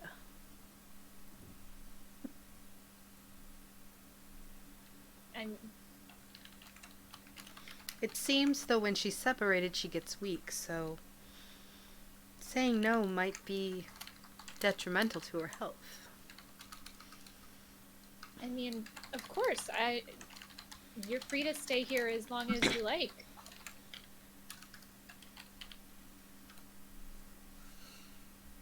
Lovely! I'll do my best to make sure that you're taken care of. I don't think you need to do much of anything. I'd be happy to help you. She flits around you, and you sense a connection forming between the two of you. And as she flits around you in glittering trails, you sense that connection deepen as she begins to glow, and her form begins to shift. Amara, what was once a flying fairy going around you, after that glowing subsides... Did it not create a token? Where'd it go? Oh god, it's big! No, it's not. It's a snail. Big doggo! Where is... It becomes a bounding greyhound. Cute. And you hear Nevin's voice coming out from that greyhound saying, "Oh, this feels delightful!" What? Zalora tilts her head and she goes, "It actually kind of looks a little like you." I remember blinking, and I hold back a tear. Aww! If only you hadn't thrown Blinken under the bus when you left the I thought by carnival. throwing him under the bus, he would be lumped in with us and get to come. Jesus.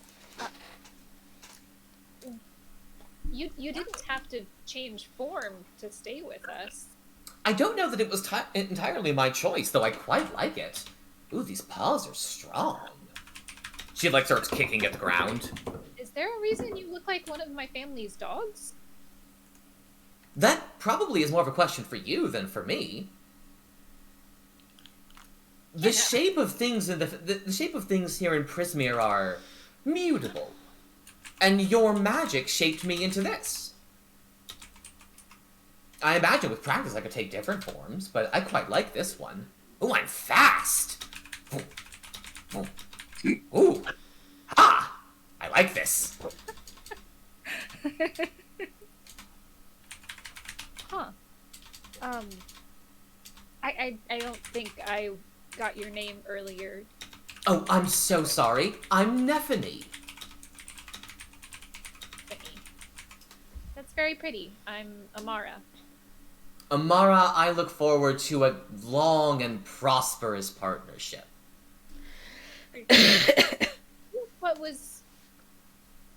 Siphoning's not the right word, but it felt like some of my magic was getting moved. Yes. I'm going to put this bluntly, I was dying. I was a maidservant in the employ of Zybilna, the patron of this place. I don't remember much, but I know her. Oh. And I know that control of this place was wrested away from her. Zambilna, isn't that something? Name, yeah. That was Zabilna. Kettlesteam's patron. It's Zabilna is the archfey who donates to the carnival too. Uh-oh, JD's beautiful face went away. That's weird. Why did it do that? Bye. Said no more beauty for you. I am back. Zabilna was in Zabilna- fact a patron of the carnival. She was also Kettlesteam's patron. Yeah. And it's like, do you know what happened to Zabilna? We're looking for her. I don't. But I know that this place isn't Zabilna's anymore. Is It it? belongs to Bavlorna now. Looking in the notes. Well, that's something we'd like to change. Then you need to make your way to Downfall. Oh, Bavlorna, right there. Fall says the memory you have lost is in the possession of Bavlorna. Okay. So my memories are with Bavlorna. Well, that makes sense. That makes since sense. There's a horn Memory that steals punishment. memories, and they were getting it for their lord. No, that is not your memory. That is Gordon's memory. Yeah, that was my memory. Yeah. Oh. Well, you also lost a memory, to be fair, though. Yeah. You lost the permanent memory of your parents, I guess.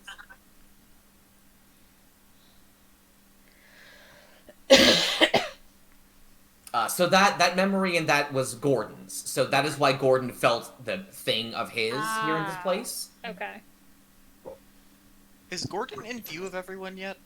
I thought so. No, I'm behind the snail. I'm changing, y'all. Oh, I thought you The had already snail is like done it. awkwardly trying to pace back and forth to keep him out of view. Oh my god. And Zalora was giggling when that happened. Gary! Oh my god. As you are standing here, you are again in this thick mud in the swamp, and let me see. Yeah, this is gonna be, I think, a pretty common thing. But Amara and Alistair hear a bubbling sound in the distance, Don't like. and the water begins to rise. I don't Don't like. like. To add to the Nephani's. note- Oh, sorry, what? To add to the notes, where did Nephany just say we could find Bavlorna? Downfall. Downfall. Nephany, as the water begins to rise, kind of jumps and prances about and says, Oh, the water is rising. We should get moving. I say, what happens when the water rises? It's uncomfortable. Why? And also, I don't think I'm taller than the water is and the water's going to get. So that's going to be really bad for me. Suppose you can still fly in that form, right? Can dogs in your world fly? No, not usually. Then no. Although my aunt did have a few that were interesting. I think they're a dog now. I think they're stuck as a dog. I'm pretty much just a dog, yeah. Well, alright then, let's get going. Well, Where- what about where's this big guy? Are we taking the snail? Yeah, what about the big guy? Well, let's ask about the snail. If he wants We to come ride with the us. snail? You absolutely could ride the snail. He's big enough for The two of y'all to snail ride. Does the snail look like it's faster than walking? This? No. No, it does not. Oh, okay. This is not one of the giant racing snails from the carnival. Oh. Does the snail want to be ridden? Does he want to be set free? I guess I would ask The that. snail looks quite enamored of Gordon. Maybe we put like our extra belongings on the scale and on the snail, and that way then we don't ride him. He just carries stuff we don't want to carry. If he's slower than us walking, then he'll just be constantly behind with all of our things, and someone could come. Well, I and think take- they asked if he was fast, not if he was slower I than asked if he us. was. I asked if he was faster than us. What is? Can this? Let's say we start walking. How fast does the snail seem to move compared to us? Roughly 1/3 as fast. Yeah. Ooh, okay, Not gotcha. good. Joe definitely said walking Okay. a second ago. So You do remember that you saw the Herringbone bandits, like, tugging on the reins, trying to get it to go faster. There might be a reason Okay. why. No. Yeah. I think he should be okay here. Are we at least gonna get all the ill-gotten goods off this guy's back? I'm gonna say, I Oh, think well, yeah, Zalora we'll would be like, we definitely- should definitely set this poor creature free. There's no Yeah. reason it should have to be a beast of burden. Yeah, and we would definitely take the stuff that it has with it so it could go back to nature unburdened. We'd All right. make sure we'd help him with whatever wounds it has, you know? Stephanie, does this thing live here? I believe this is native to here, yes. Okay. I don't know. I'm not much of a biologist. But if we ever get like a home or a base, you know, here, like I wouldn't be against coming back and finding him and bringing him to the base. But I for think now- that's more up to Gordon. And I say, I think that Have this fun. snail should go find a nice snail partner and settle down and be free. Right, Snaily? Do its snail mating dance, whatever they do. You get the impression the snail has no idea what you're talking about, but it likes the sound of your voice, so... Oh, okay. I thought we were having like a Yeller moment where it's like, go, get out, you! And it's like, no, I want to come! And we're like, go, get out of here! The snail's just happy to be included. Okay. Okay, we have Kyle, to the go. player, though. was misreading the scene. The water has now reached your waists. So we have Well, let's to go. get out of here. Yeah, let's go. Presumably, except for Cedric. Yes. So just like, oh, are you guys gonna stop like talking? drowning then. I'm like drowning then, right? Because I'm actually. Yeah, you're like 3.5 feet tall. Okay, Yeah. let's get to Yeah, higher the ground. water's up to Alistair's neck. I'm swimming. Zalora is just swimming next to them very comfortably. Yeah. Can we see like higher ground? Because we should definitely move towards higher ground. No. Cool. When we were Not up that on you the can bridge- see, but if you start moving, maybe. Yeah, when we were on the bridge, and then we saw could we maybe have seen a hill or something from the bridge, so we would know whether to go northeast, southwest, kind of a thing. Alistair, throw me either. Let me think. Throw me either a survival check or a history check. We're gonna do survival. I'm using history That's like right. just to like. Oh, there we go. Okay. Alistair, you vaguely recalled seeing that the where the balloon landed was higher ground. Okay, which Probably was not south. much higher, Yeah. but a bit higher. Okay, continue heading southeast then. Okay. Guys, the balloon was like on a hill kind of thing, so we should go southeast. I mean, we never actually asked what direction downfall was, but I'm assuming south, considering the verbiage. Well, we I can don't ask think it's south. Neff. I don't think it's south, but I don't remember. Oh. Okay. Well, Maybe someone How else high here the would know. water That. gets. we saw someone who needed help, and we think Yeah. it's where landfall is. Might be good for Alistair not to drown. Yeah, as I like doggy paddle. As Zalora just does like countless circles around him effortlessly, like. Yeah, actually, Zalora, if you could use shape water to make it so I don't have to swim all the time, that'd be pretty cool. Like if I could just walk like everybody else. Zalora sighs and at will creates frozen ice in 5 feet increments so he can walk on slippery ice. No, Joe, it's literally your fucking Genshin Impact move. Oh my god. It absolutely is. Stephanie is also probably literally doggy paddling right now. No, I'm just slipping on the ice, and I'm like, I was just thinking you could like bend the water around me, but okay. Like all land walkers on the ice, I made land for you out of the good water. Go on. Alistair, give me an acrobatics check. Oh God. Where good at that. is Gordon? Oh, I'm riding on my snail. I'm trying to get all the little. 7 with a +5. This is... Incredible. Alistair, you slip off the ice and fall back into the water. Zalora just goes under him and uses her tail and flips him up, How is this Takeshi's castle? and How it heavy flops is like the a dog? fish. Gordon, do you want to keep riding the snail out of the swamp? Or further on into the swamp? I'm just riding him while I pick and choose all the little loots off of them that those guys might have had. Who knows? Might have a rope. It like 5 seconds. I thought we already looted. Gordon, go ahead and add... For your party, about 2 days worth of rations for the whole party. Nice. Oh God. Okay. You find some rations on it. They are soggy, but they still look edible. You don't find a whole lot else, though. Laura licks her lips at the thought of wet, soggy food. Because as we head southeast, I look back at Gordon and I'd be like, Gordon, you're going to drown if you stay here, so you might not want to ride the snail. The snail is too slow. Honestly, Gordon's not gonna drown. I made the waterland for you. The Stop water being is so now 4 ungrateful. feet tall. Yes, no, but I don't think the snail is on top of the ice, is it? No, but the snail's shell is 10 feet tall. Oh, okay, I see. It's But a the large snail also creature. moves- But the snail moves at the snail's pace, so the rest of the group is going to be down here, while Gordon is still up here. The dog, how heavy is Mercury, Shannon? Mercury weighs 65 pounds. About 65 pounds. Could I reasonably lift that whilst flying? Not for long, probably. What's the carrying strength thing? To the backpack.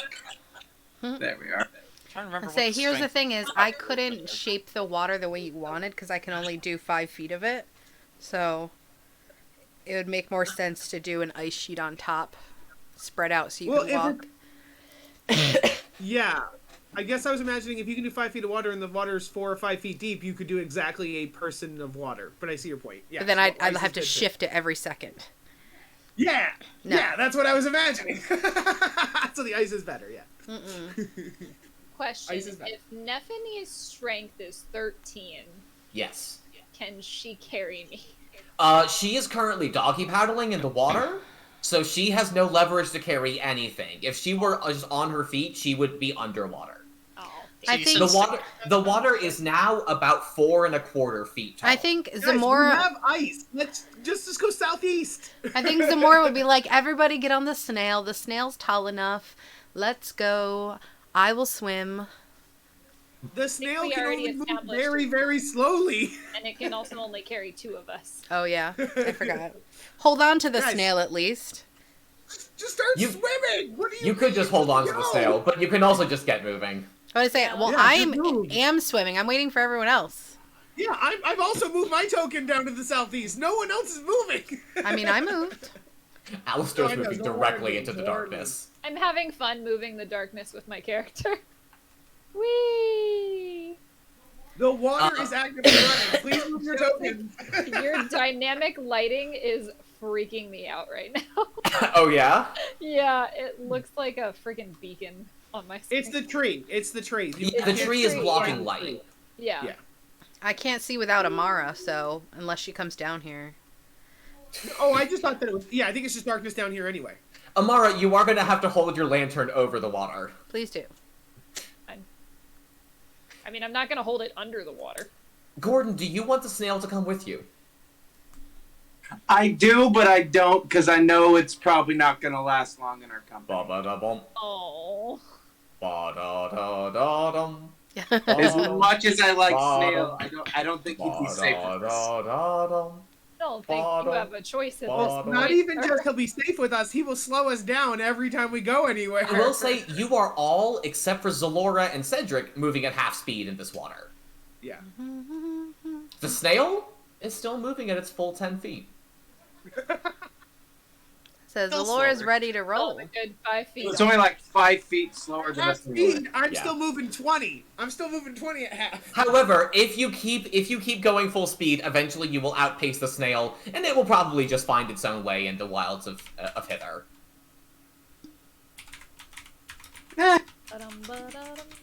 I'll just walk in the back of the group until either it's time for us to split off or it gets bored.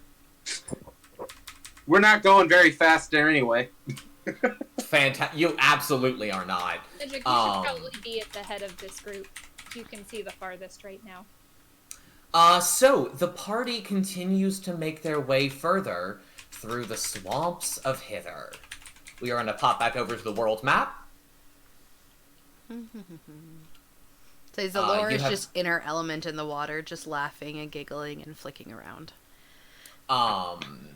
You make your way further on to the southeast, and you see a tower rising up out of the mists. Oh. Interesting. Let me... Wait, did we never find the person with the balloon? You are still heading there. Okay.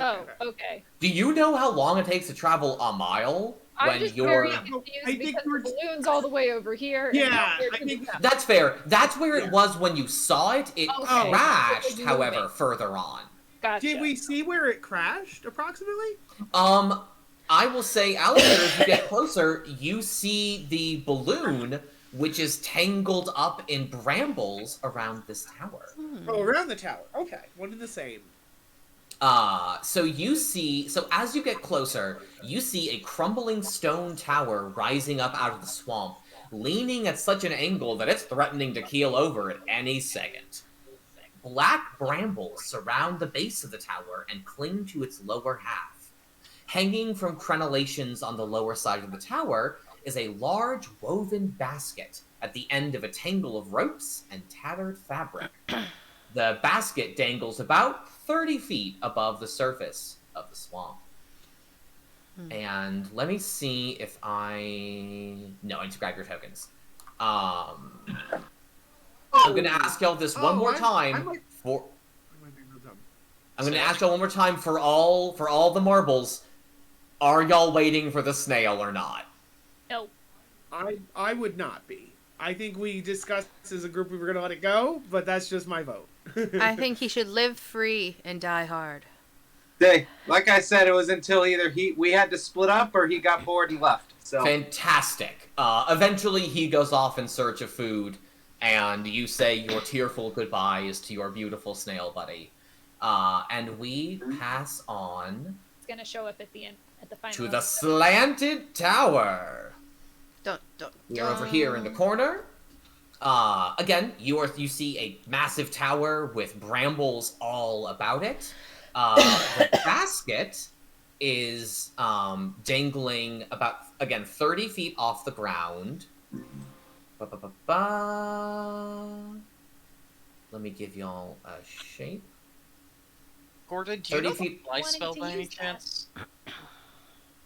Fly is a 3rd level spell, so no. Right, right, okay. Wouldn't that be nice? Wouldn't that be nice? I have an idea. Are we on solid ground now? You have risen up above the marsh, so it is marshy ground. Again, you are on gross, thick mud. But yes, it is much more solid. You see, Zalora gets sadder the further out of the water she goes, and she squishes her toes into the muck. Aww. For mold earth, can I take a 5-foot cube of dirt and Solidify it? Yeah, could I turn like mud into rock? Like, could I turn mud into rock? Yeah. Huh. That's an interesting question, I Alistair. thought you could Let only me like look- move it around. let No, me it says look like up I can mold. move. I can target an area of loose earth. I can excavate it, move it on the ground, and then redeposit it. So I'm kind of and also when I do that, it becomes difficult terrain. But I wouldn't want to make the difficult terrain part. I was just thinking, when I excavate it and then redeposit it, if it would be more solid and less wet. So what I will say is, one of the abilities of it is that you can cause ground that is difficult terrain to become normal terrain. Yes. Okay. And the muddy ground here is difficult terrain. Okay. So you can designate with mold earth 2 5-foot squares and make them normal terrain. Is that a cantrip or a spell? It's a cantrip. It's a cantrip. I can do it over and over. So Nice. I would just choose my space and the space I'm going to, and then just keep it 5 feet in front of me at all times. Incredible. Alistair, your speed drops from 40 feet to 5 feet. What? Because you're only moving 1 square and then taking an action to cast the cantrip, and then moving 1 square and then taking an action to cast the cantrip. Oh, would I want to put it 2 in front of me and not in the square I'm in? No, because I'd have to leave the square I'm in, right? Yeah. So if you're molding it for each square, you're moving hella slow. Oh, We could have okay. kept I the didn't think about it that way. snare. Gordon Okay, and I tried that, Zalora. and I discovered it's really inefficient, so I stopped doing It's it. very slow. Gordon and Zalora, as you get closer, the two of you hear a voice in common, and it says, "Psst, hey, you there? I need your help."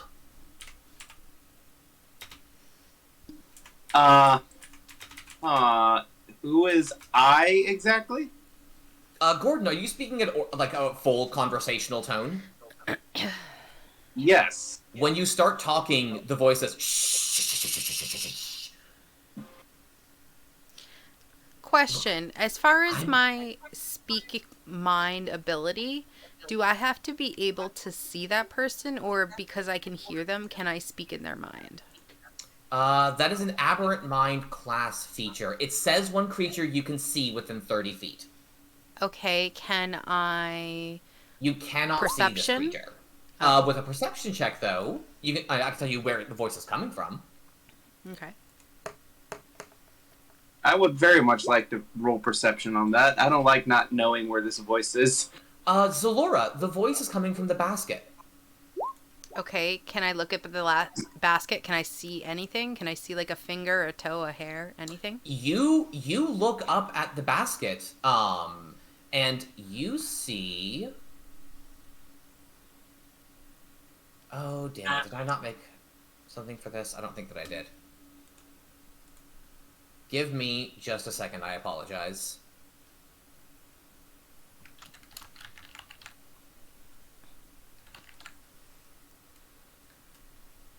You see the head of this little figure peeking over the basket. Cute. I kind of tilt my head, and then I use my speechless mind, and I say, "Why are we He is whispering?" out of range for that. It's within 3 miles. I can speak to them within 3 miles. Let me just double check. When within you 30 feet of you. initiate- Okay. Yes. Okay. And he's gonna whisper out, "Shh. I'm in a bit of a bind, as you can observe. I, Sir Calavar, am one of the Summer Queen's loyal servants, and I must ask a bit of assistance. I'm in a bit of a predicament. I was escaping from the vile Bavlorna Blightstraw when my balloon was set upon by an ill wind, and I was sent plummeting to my current unfortunate location. Please help me. I must inform the Queen of the fall of Prismia." I'm gonna go fly up there. Cedric, show me where your path takes you. Where exactly is the oh, I'm blind. It was The further. orange box. Yeah. I would be avoiding the brambles until I had to, just out of caution. Okay. So they're here, and then towards him. Cedric, when you get here, you hear a hushed, "No, no, no, don't. Do you keep going or do you stop? Did they say don't? He said don't. Okay, stop there. Cedric, give me a perception check. Okay. You said here, right? Yes. I am moving. That's okay. Perception check. Okay. Let's see. 13. Not bad. Not bad at all. Cedric, on a 13, where you are, you're able to see through the brambles. And you see this. Oh. You see a serpent, probably about 25-ish feet long, that is staring at you from inside the brambles. I'm gonna wave at it. The serpent's eyes track you as you move. Hmm. And Talavar says, "So I think you see the serpent? If you get too close, they'll eat you." Veil? There are two of them. I don't know where the other one went. I don't like the sound of that. I think the other one's asleep. Take But I some don't know. big step back. Well, if it relies on sight, And smell, it's a serpent. fair. Huh. I mean, I know Hearing- I- I'm kidding. If it was just sight, I could turn invisible and fly away, but I tried that and, well, he holds up one of his wings and you see a chunk bitten out of it. Oh, no. Ooh. I'm afraid that I can't even fly anymore. It, got me good. Interesting. I Can can we make it hear all of blind and this where, deaf. like, Alistair is? And I also moved forward a little bit. Yeah, I'm gonna say yeah, y'all can all hear this. Okay. Question. Nice little line. Possible answer. Do you have bees around here? What? You know how when you smoke out bees? Do you think that would work with your serpents? Start a little fire, smoke out your serpents, then you leave? You immediately see Gordon pull out his loot. Starting a fire might not be a bad idea, though I don't know what it would do. The tower is, A So, lot of precarious. This would be a very large fire. I know. It sounds amazing.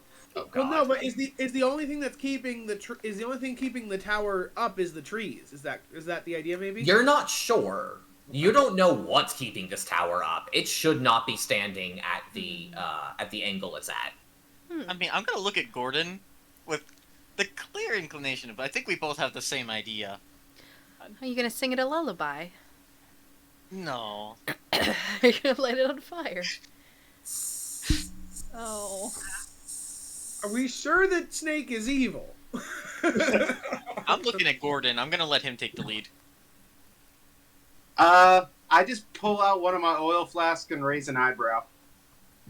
I'm gonna nod as you see his hands like have little ignitions come off She of does them. a Zalora kind of just puts her finger on her lips and she's like, I know I suggested this, but I didn't realize it might collapse an entire tower. I'm also in a wooden balloon. Yeah. I'm also in a wooden Yeah. basket atop the brambles. Not even Please just that. don't. Your balloon is filled with gas, which I bet is flammable.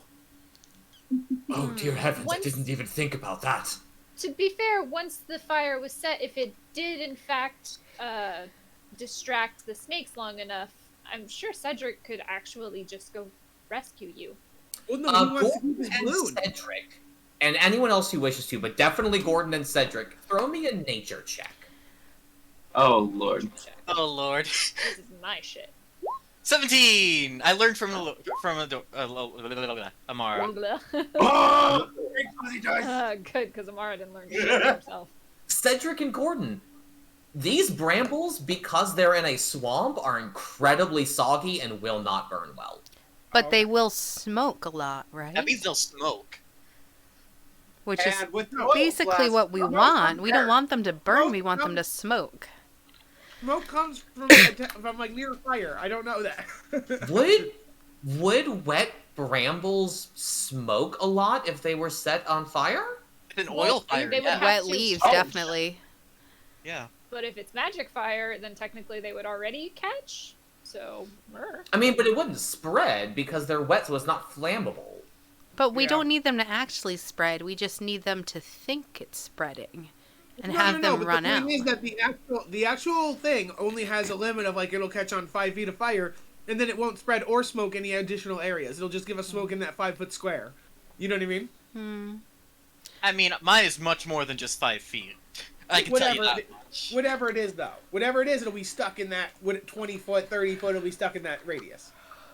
would be more Hey, preferable to burning. is there some of anything the else wild. that's tasty around here that the snakes would want more than him?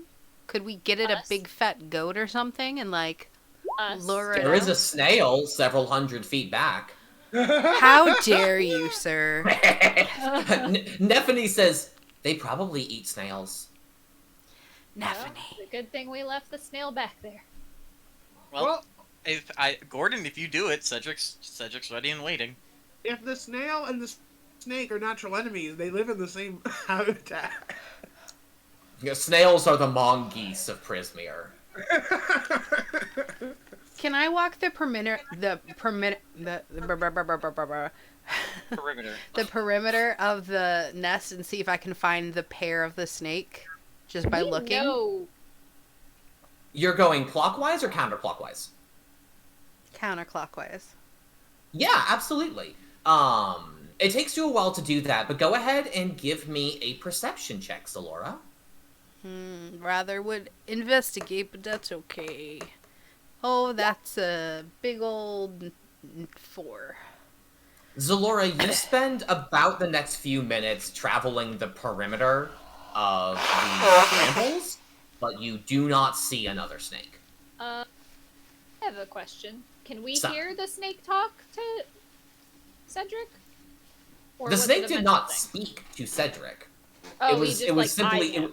it was just keeping an eye on him. Can we Any ideas, Shadow? Oh, that was in his head, right? He didn't say that out loud. I presume that was in his head, because that would be a bonkers thing to say out loud. To say it out loud.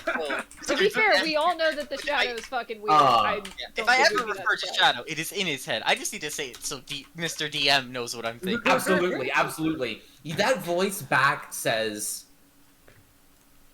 "You could always kill them." Yeah. I don't know what you want from me. I'm a manifestation of shadow magic. Like, come on, dude. I'm not expecting much. I'm thinking of murdering them as well, but it's a little bit hard with the ranger in the party. So Zalora would say beasts are susceptible to fear. that I'm afraid if we just go about killing everything, things are going to start turning their eyes on us pretty quickly with the same intent. Well, I didn't think I'd be doing it like this, but I'm going to activate the Charm of the Monarch. I had a thought. The snake doesn't necessarily know that the bramble won't burn. So what if we cast various fire spells? Hey, in and Amara, around the- are you casting Speak with Animals? I am, in fact. Cool. Amara's gonna walk, I guess, next to, adjacent to where Under Cedric at is this point. flying. And she will put 2 fingers to her lips, and that is her somatic speak with animals.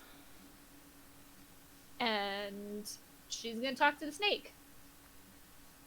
Fantastic. Hey, what? What? Are you speaking to me? I am, yes. Interesting little morsel. What do you want here? You appear to have, I don't know, friend is... Could just... You appear to have a friend of ours stuck up there, and we'd like him down. The little purple morsel? Yes. We're waiting for him to come down so we can eat him. Such little food finds their way to us of its own accord. My friends are already planning how they might do this in other ways that could be more destructive to your habitat. If they succeed, you won't have a place to live. If you let us have them now, we can go about our way and leave you in peace. Amara, this sounds like an intimidation attempt to me. I was It going sounds for more like persuasion. It sounds what from what you said, it sounds like you're threatening them with the loss of their home if they don't leave or give you Sir Talavar.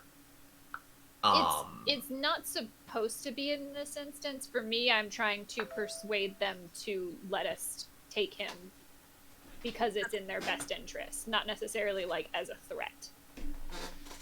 Okay, I think the issue is here that you're saying if they don't do it, there are negative consequences, whereas persuasion is normally if you do it, there are positive consequences. Fair. My intimidation's not that great though, so. However, if you want to redo your attempt, After all, Gordon did recently find some rations, and maybe you could find something else the snakes want. You could attempt a persuasion check instead, but you'd have to rework your argument some.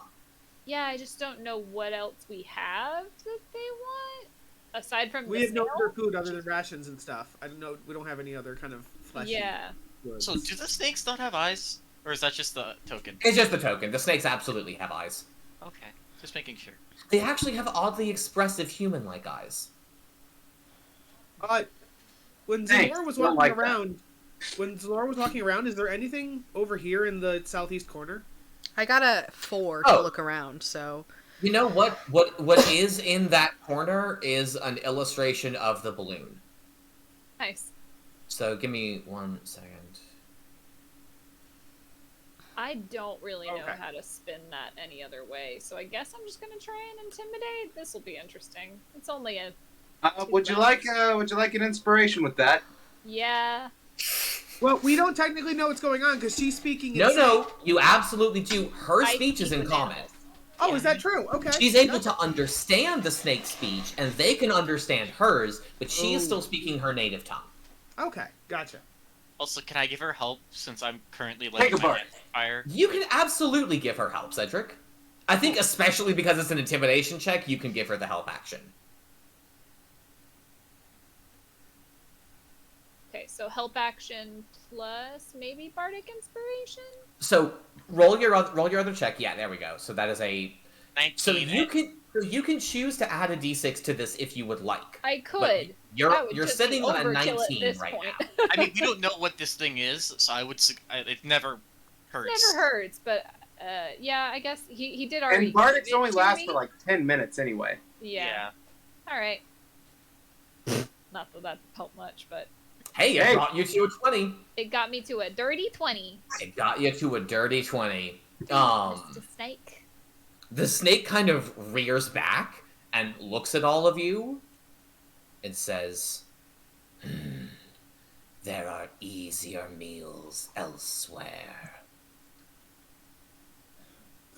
And it is going to turn around and slither its scaly little way around here, and it goes, Ernest, wake the fuck up, we're getting out of here. And Ernest goes, what, okay. We've got some pyromaniacs who want to burn us out of our house. Oh, we're leaving again? Yeah, we're leaving again, fuck them. Oh, okay. And they slither away. Do, do, do. I'ma go fly now. Congratulations, you have succeeded in passing the snake puzzle.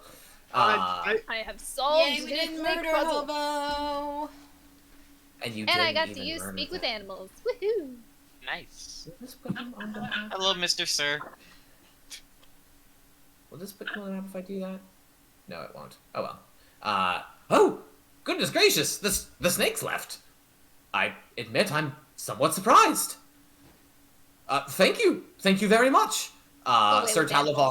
Talavar, you get a good look at him. Sir Talavar is about the size of a house cat. I can pick you up easily. I don't need to use a spell. That feels... okay. That doesn't feel great, but I'm also not in a great way, so okay. Can I mean, my only other spell would be to make it easier to pick you up. So, Fine. I shall pick him up and bring him over. And set him on Nephani's head. Oh no! Sorry, back. I don't know why I was thinking of the giant dog I've had in another campaign. Yeah. Nephani's back. I forgot a detail about this. God damn it. Okay, Mm. it's fine. It's fine. Sir Talavar says, thank you for your assistance. I appreciate it greatly. I do not know what would have become of me had I been trapped in that balloon all this time with the snakes ready to eat me. Imagine eventually you would have become snake food. Sorry, that You're a literal sort, aren't you? uh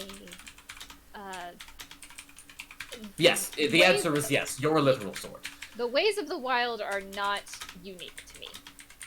Let's put it that I way. see. A wilderness explorer. I can appreciate a fellow explorer. What has brought you all to Prismere? You don't look like natives. We had some things taken from us. And some people's gone missing that we need to find. Oh dear.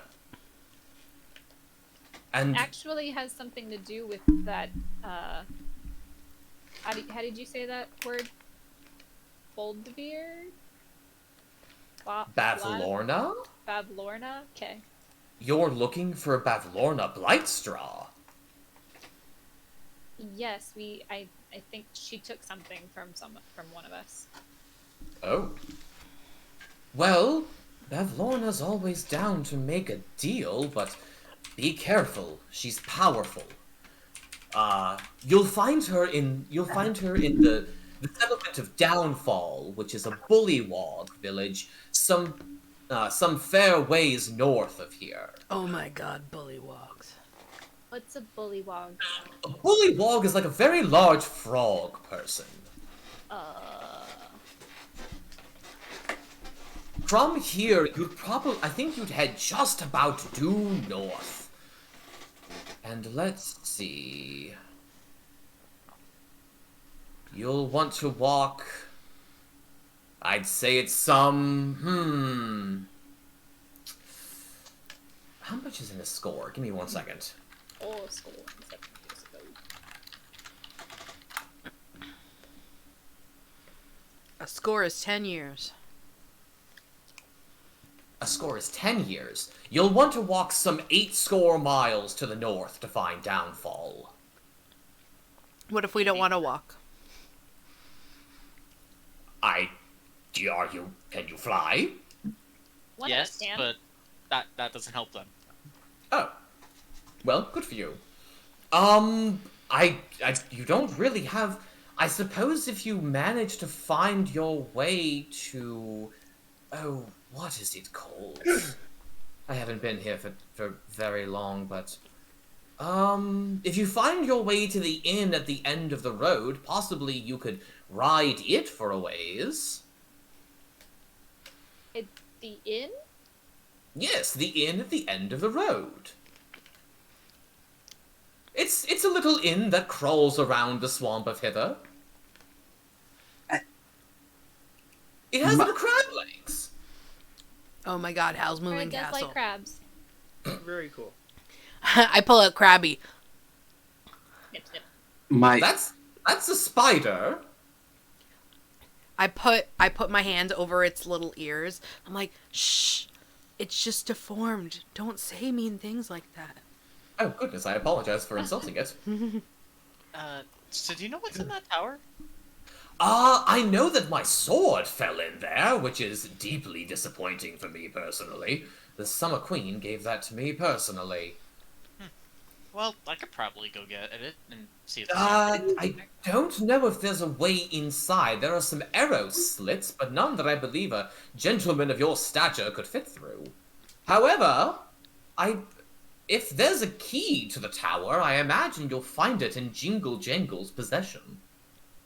Jingle jangle? Jingle Jangle is... Jingle Jangle is a goblin who lives on Telemy Hill, and unfortunately, she's a bit of a collector of keys. I think it has something to do with Bavlorna as well. You'll find that most things happening here have to do with Bavlorna. What was the hill? We do have a What hill? universal lockpick. Telemy Hill.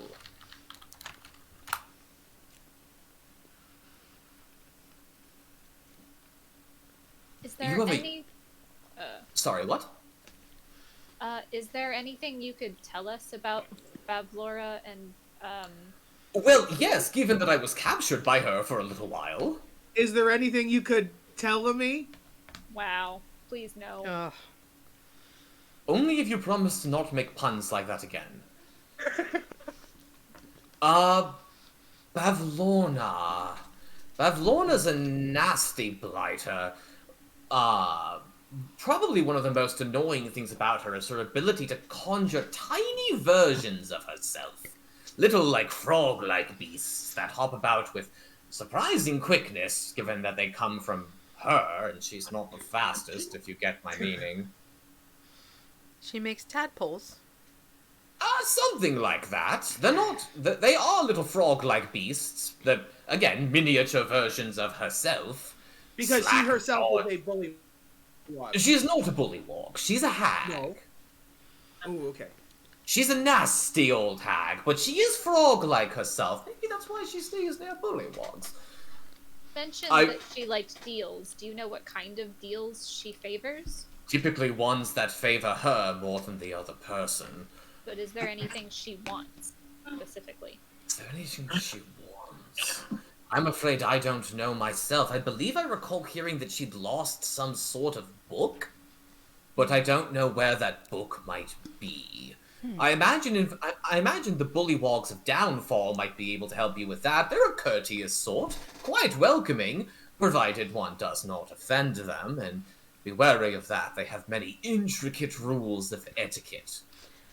Even I, a courtier of the Summer Queen's court, found myself running afoul of them on more than one occasion. Yeah, you keep mentioning the courts. Can you tell us about that? We're new to the Feywild. We know nothing about the summer or autumn, or I assume there's a spring and a fall, but we know nothing about them. Actually, right now there's only a summer and an autumn court. The winter court has fallen a little bit out of favor, and the spring court is in between monarchs at the moment. So that's a bit up in the air. So there's a bit of a power disparity happening right now.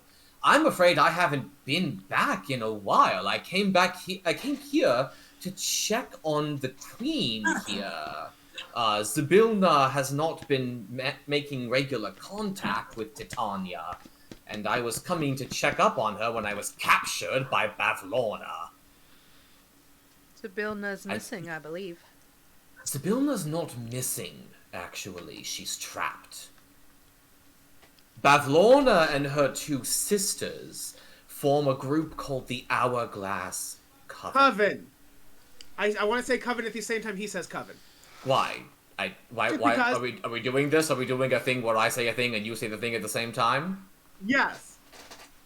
Very excited when he already knows information. I mean, I understand that. I also like knowing things. But, but the coven has trapped Zybilna within her palace. I recall hearing Bavlorna speaking about it. They used some artifact known as Igwilv's Cauldron.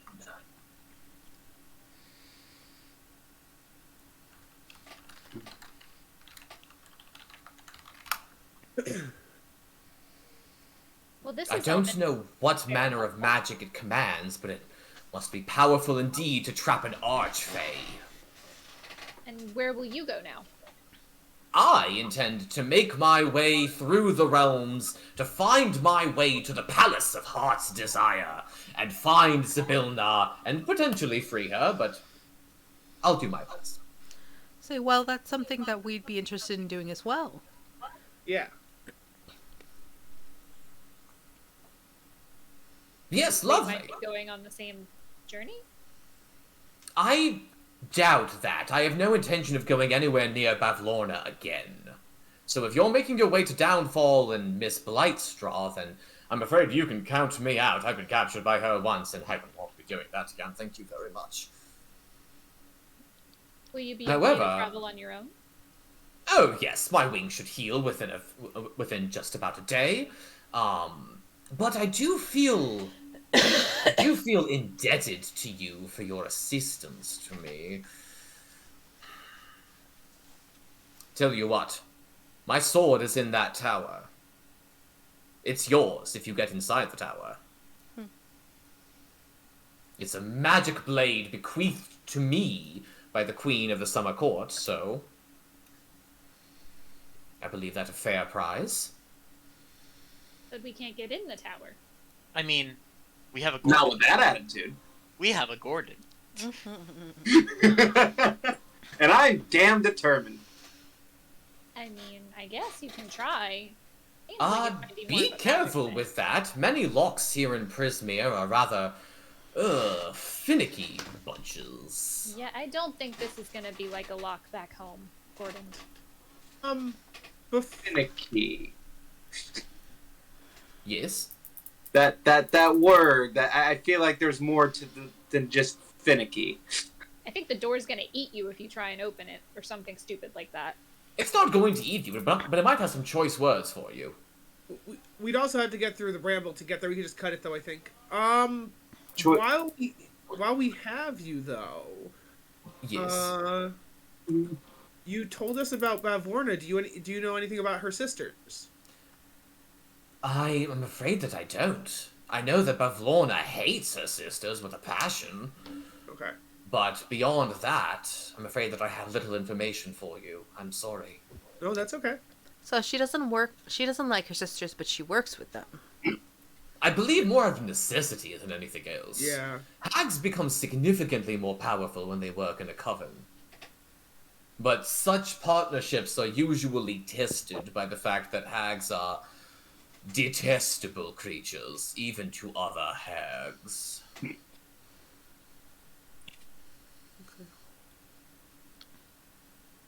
Is there anything else that I can help you with while I'm here? You have my gratitude, and that will extend for as long as I am able to assist you. Maybe we could assist you later if you're having trouble getting to Zybilna and we end up finishing with our quests. We could possibly come help you. Where is the cauldron?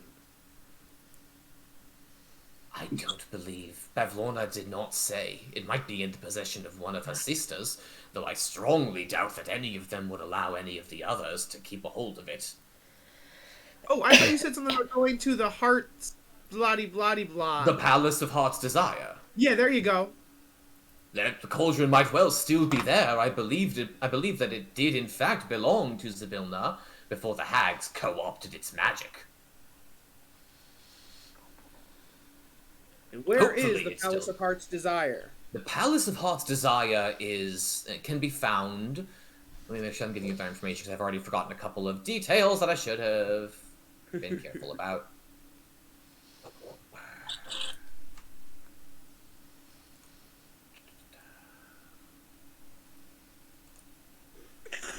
The Palace of Heart's Desire is not...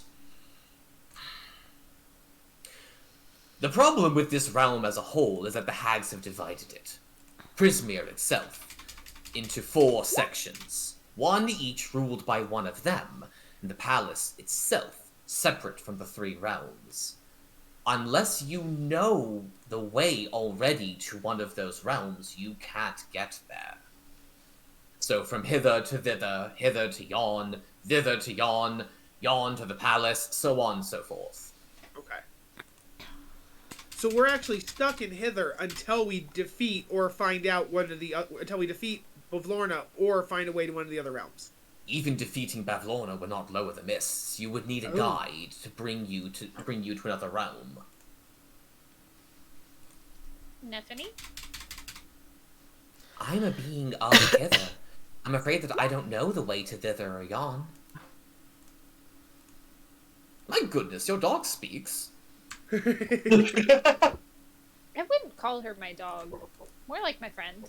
Well, that's actually a good point. Does the dog speak? The dog 100% speaks. Okay. Amara is not just talking to her fucking dog. I mean, you could have. Well, no, You I could didn't have know been. if as a Beastmaster Ranger you could talk to the dog, but we couldn't. So that's why I was just No, double-checking. Neffany absolutely speaks now Common and Sylvan. Okay. Gotcha.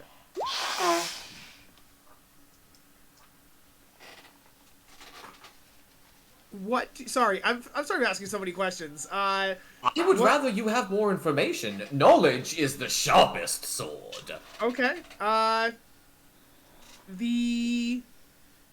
What do you mean by guide? Like, is that a specific person, or they're just anybody? No, who's been it would back have and to be forth? someone from hither or from yon. Okay. Who would be able to lead you there. The hags can allow anyone entry into their own domain. So you would need to get another hag's permission to enter one of the other realms, which is difficult to do from here. Fuck was that noise just now, Joseph? Thunder, I thought, but it's not raining. That sounded like a gunshot and Mercury just freaked the fuck out. It might well have been. Lock your doors. Don't like this. Hide your kids, Does hide anybody your want to wife. ask anything?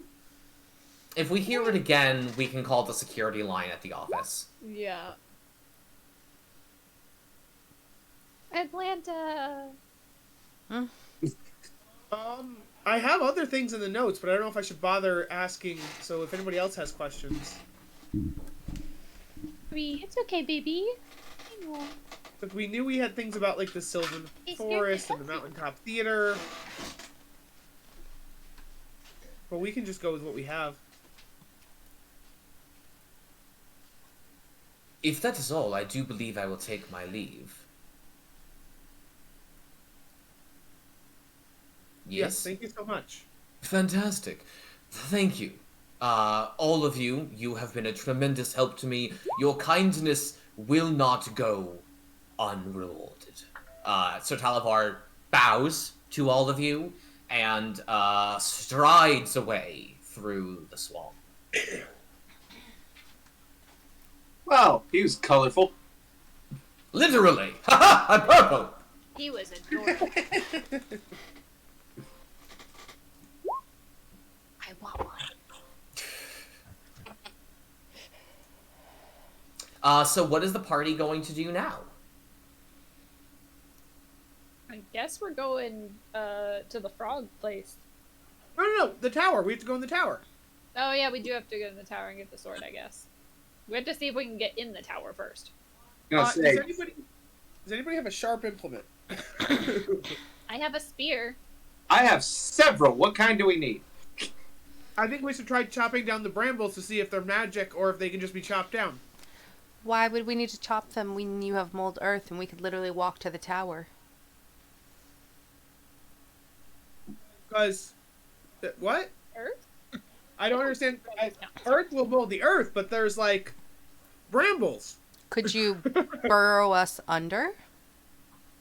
That would take so long. It would take so long. I can only move 5 feet at a time, so it'd be like 5 feet moving it, shove it away. I think it would take basically 1 action for every, or 2 actions for every 5 feet, because I'd have to dig it, move Well, that it, is only dig it, 6 move it. seconds.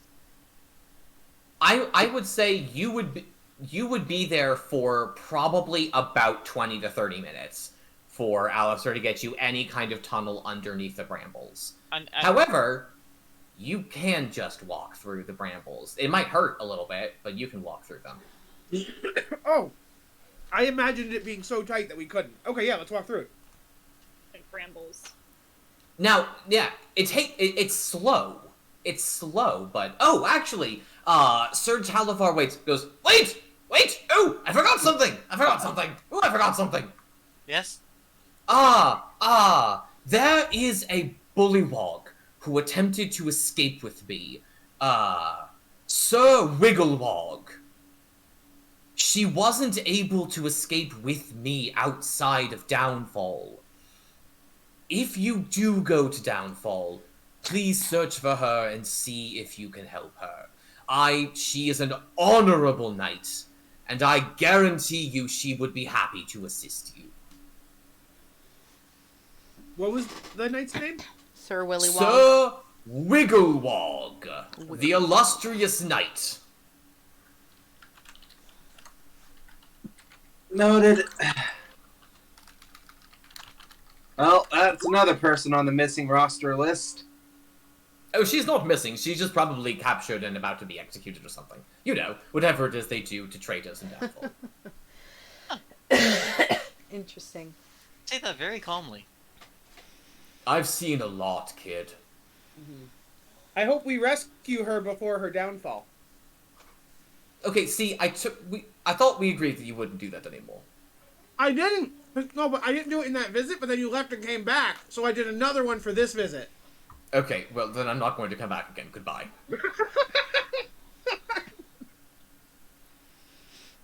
So functionally, in terms of mechanics, you can move 1 square in the brambles per turn, but you can eventually make your way to the door. So if we can only move 1 square of the bramble per turn, and it would also take... It would be the same amount of time as if he had made the tunnel with Mold Earth.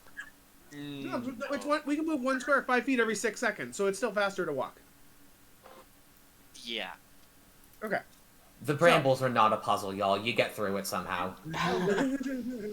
Everything's a puzzle, JD. They looked really scary, alright? That's You fair. The look brambles scary do on look the art. scary. The brambles would have been a lot scarier if the snakes had been grappling you and dragging you into them. I don't I like imagined that. it. I imagined it like Oh. the brambles in Sleeping Beauty, where you physically could not get in the castle without. Yeah, that's like, what I thought it that- was. Yeah, that's how I was also imagining it. I pictured Sleeping Beauty, exactly. Yeah. God, Girl, we've I all been like that. Disney-fied, guys! We've all been absolutely Disney-fied. Gordon, So Gordon, you walk up to the door, and you see that there is no lock on the door, but instead there is the shape, like that keyhole shape, carved into the wood itself. Interesting. Okay, we already seem to be running into some problems. That's not a regular door lock. It did But warn it's a you lock, about so you can this. still try it. Can I like see any kind of tumblers or anything in there, or is it just like a little key-shaped hole? It is completely black inside. You don't see anything in there. Stick something in. Say, can Zalora just go up and knock on the door first? You absolutely can, Zalora. Knock, knock, Nothing knock. happens. Zalora shrugs and was like, it's worth a try. She said that he might have choice words for us, so I thought perhaps it was a talking door. Made sense to me. I fear the day one of these things starts talking to me when I'm trying to open it. I just picture would like you this scene from Labyrinth with the two doors with the knockers. Oh god. So what are we doing here, kids? It is a wooden door, correct? Ostensibly, it looks like it. But it's probably magical because It can't hurt to try the thieves' tools. It can't hurt. it Hey, could that's break the thieves' I'm tools. thinking. I do need a decision with the party. It's 9:30, y'all. Say, yay or nay, y'all give it a try? If you want to try, go ahead. Afterwards, I'm gonna set it on fire. Okay. Mm. Plan B. Wow, 0 to 100. Okay, let's go. Plan Very F, I guess, in decisive. this case. Also, is Amara staying outside the brambles? No. Not 20. It probably doesn't do anything, but I feel so good about myself. Okay, Gordon, here's what I'm going to give you on a nat 20. Oh boy. On a nat 20, you reach your lockpick in, and you pull the lockpick out before the door eats your lockpick. Woo! I was going to make you roll a strength saving throw to pull the lockpick out of the keyhole. But you reach your picks in to attempt to find any sort of tumblers in there, and the keyhole closes like a mouth, and you pull your lockpicks out right before they close down, and the door goes. I did say the door would eat you. That didn't taste like anything.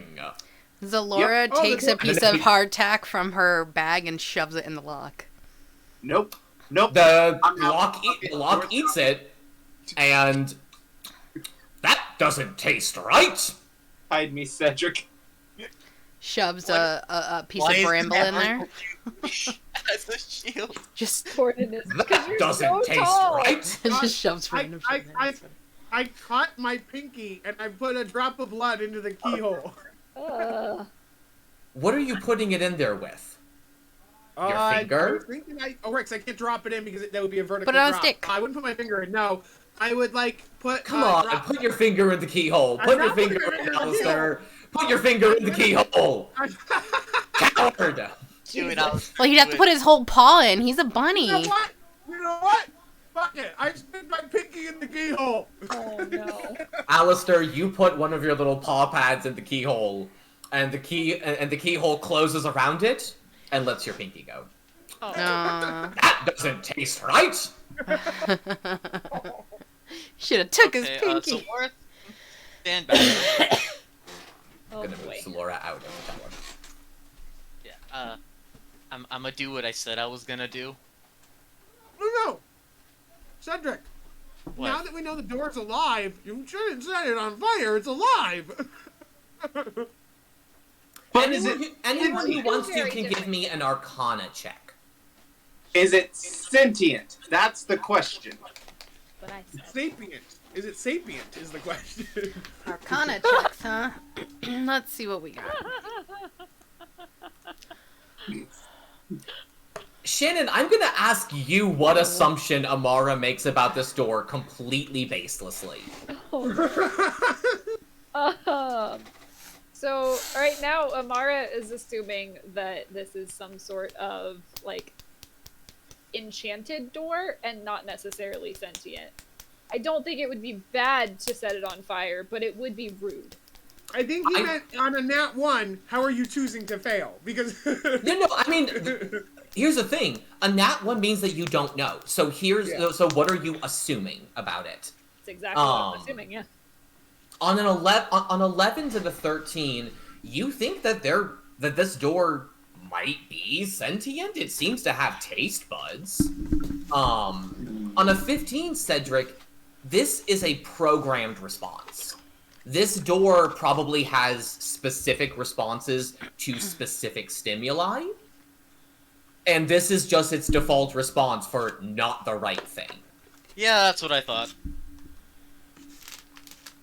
Okay!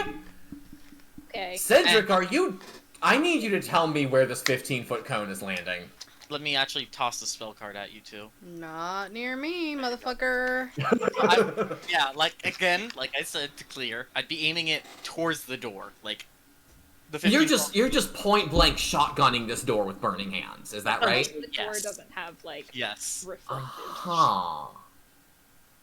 And I said stand back because if it reflects, I am resistant to fire.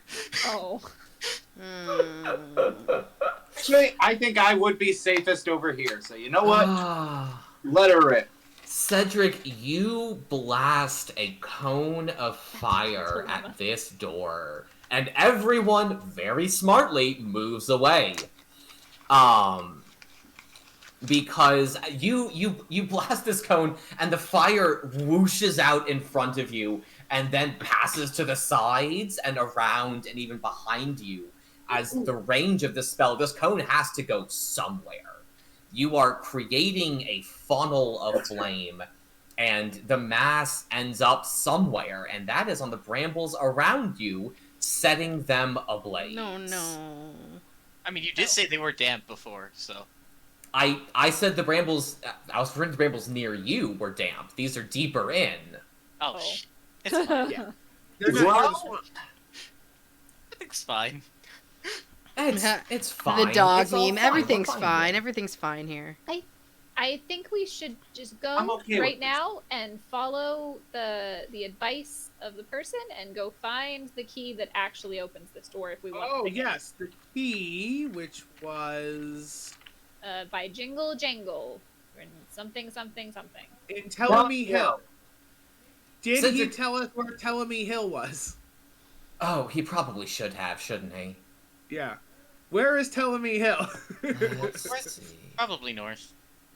No, Telemy Hill was I to don't- the east. East, okay. We put that in the notes. Telemy Hill was somewhere in the vein of about 50 miles east. I say we Jesus do that. No, I'm sorry, not 50 miles, like 10 miles. 10 miles Okay. east. That's much better. Did it happen to work on the door? Because When the fire passes, you see the door go. That doesn't taste right. The fire spreads a little bit. Now we know. Amara just takes a step back. I gotta Yeah, say, I'm gonna shape water and put the fire Yoink. out. Yoink. Where are you getting water from, Zalora? The ground. Pulling it out of the mud? Yes. Yeah, I'll allow that. Okay. I saw that on Avatar. I'll let you put out these squares of fire. If any fire come close to me, I will also douse the fire with dirt. I mean, honestly, smothering the fire would work very well. I'm just gonna fly away now. Fantastic. Cedric's work here is done. Starts on fire, leaves us in the brambles. Perfect. It's Can got we out. I walk gave you a faster than warning. The Can we fire walk does after burn the a lot fire because spread? because the brambles are not flammable enough for it to spread very far. But there is smoke and ash around here now. Oh, wait a did second. warning. Cedric, you can fly. Do you want to go up to and fly around the tower and see if there's an entrance either around the top or at the top? I'd assume by what Joe said that there wasn't one, but I was wanting to do that. I just assumed by what Joe said there wasn't one. I will say that Cedric flies around. There, like Sir Talavar said, there are arrow slits in the tower. Yeah. But there's only the one door. What about at the top of the tower? Does anyone At the top have of the tower? Misty Step? Because I would assume that soldiers or whatever would want to, or scouts or whatever would go to the top of the turret, right? So like. Cedric, you find a locked trap door at the top of the tower. Do I? Just Is it the goes same kind of lock? nom. That It doesn't is taste also a small keyhole set into the wood. I'm going. Stick your pinky in it. Good to know. Can I? It's programmed, so causing it fear wouldn't do anything. Fire didn't work. I refuse to use that spell until certain story actions happen. Oh my. Yeah, I guess that's it. Moving This along. point. Do. Oh, well. Defeated Cedric returns. Aw, I'm sorry, buddy. And so we are going to retreat to the world map with the completion of Slanted Tower. We find ourselves back at the tower. You know that you are currently headed towards Telemy Hill. Yes. We'll see you again, Slanty Tower. So the party makes their way east, and here I am going to call the session for with the completion of 2 major encounters in Hither, and some nice information about both Downfall and Telemy Hill. Awesome. Um, Do we level up? no, that is quite silly. It's enough of that. I made friends with a snail. You I did made make friends friends with with a a fae. snail. I You failed were gonna so- have a sacrifice, Mr. Snail. You could have. It's a possibility. I'm just saying. No.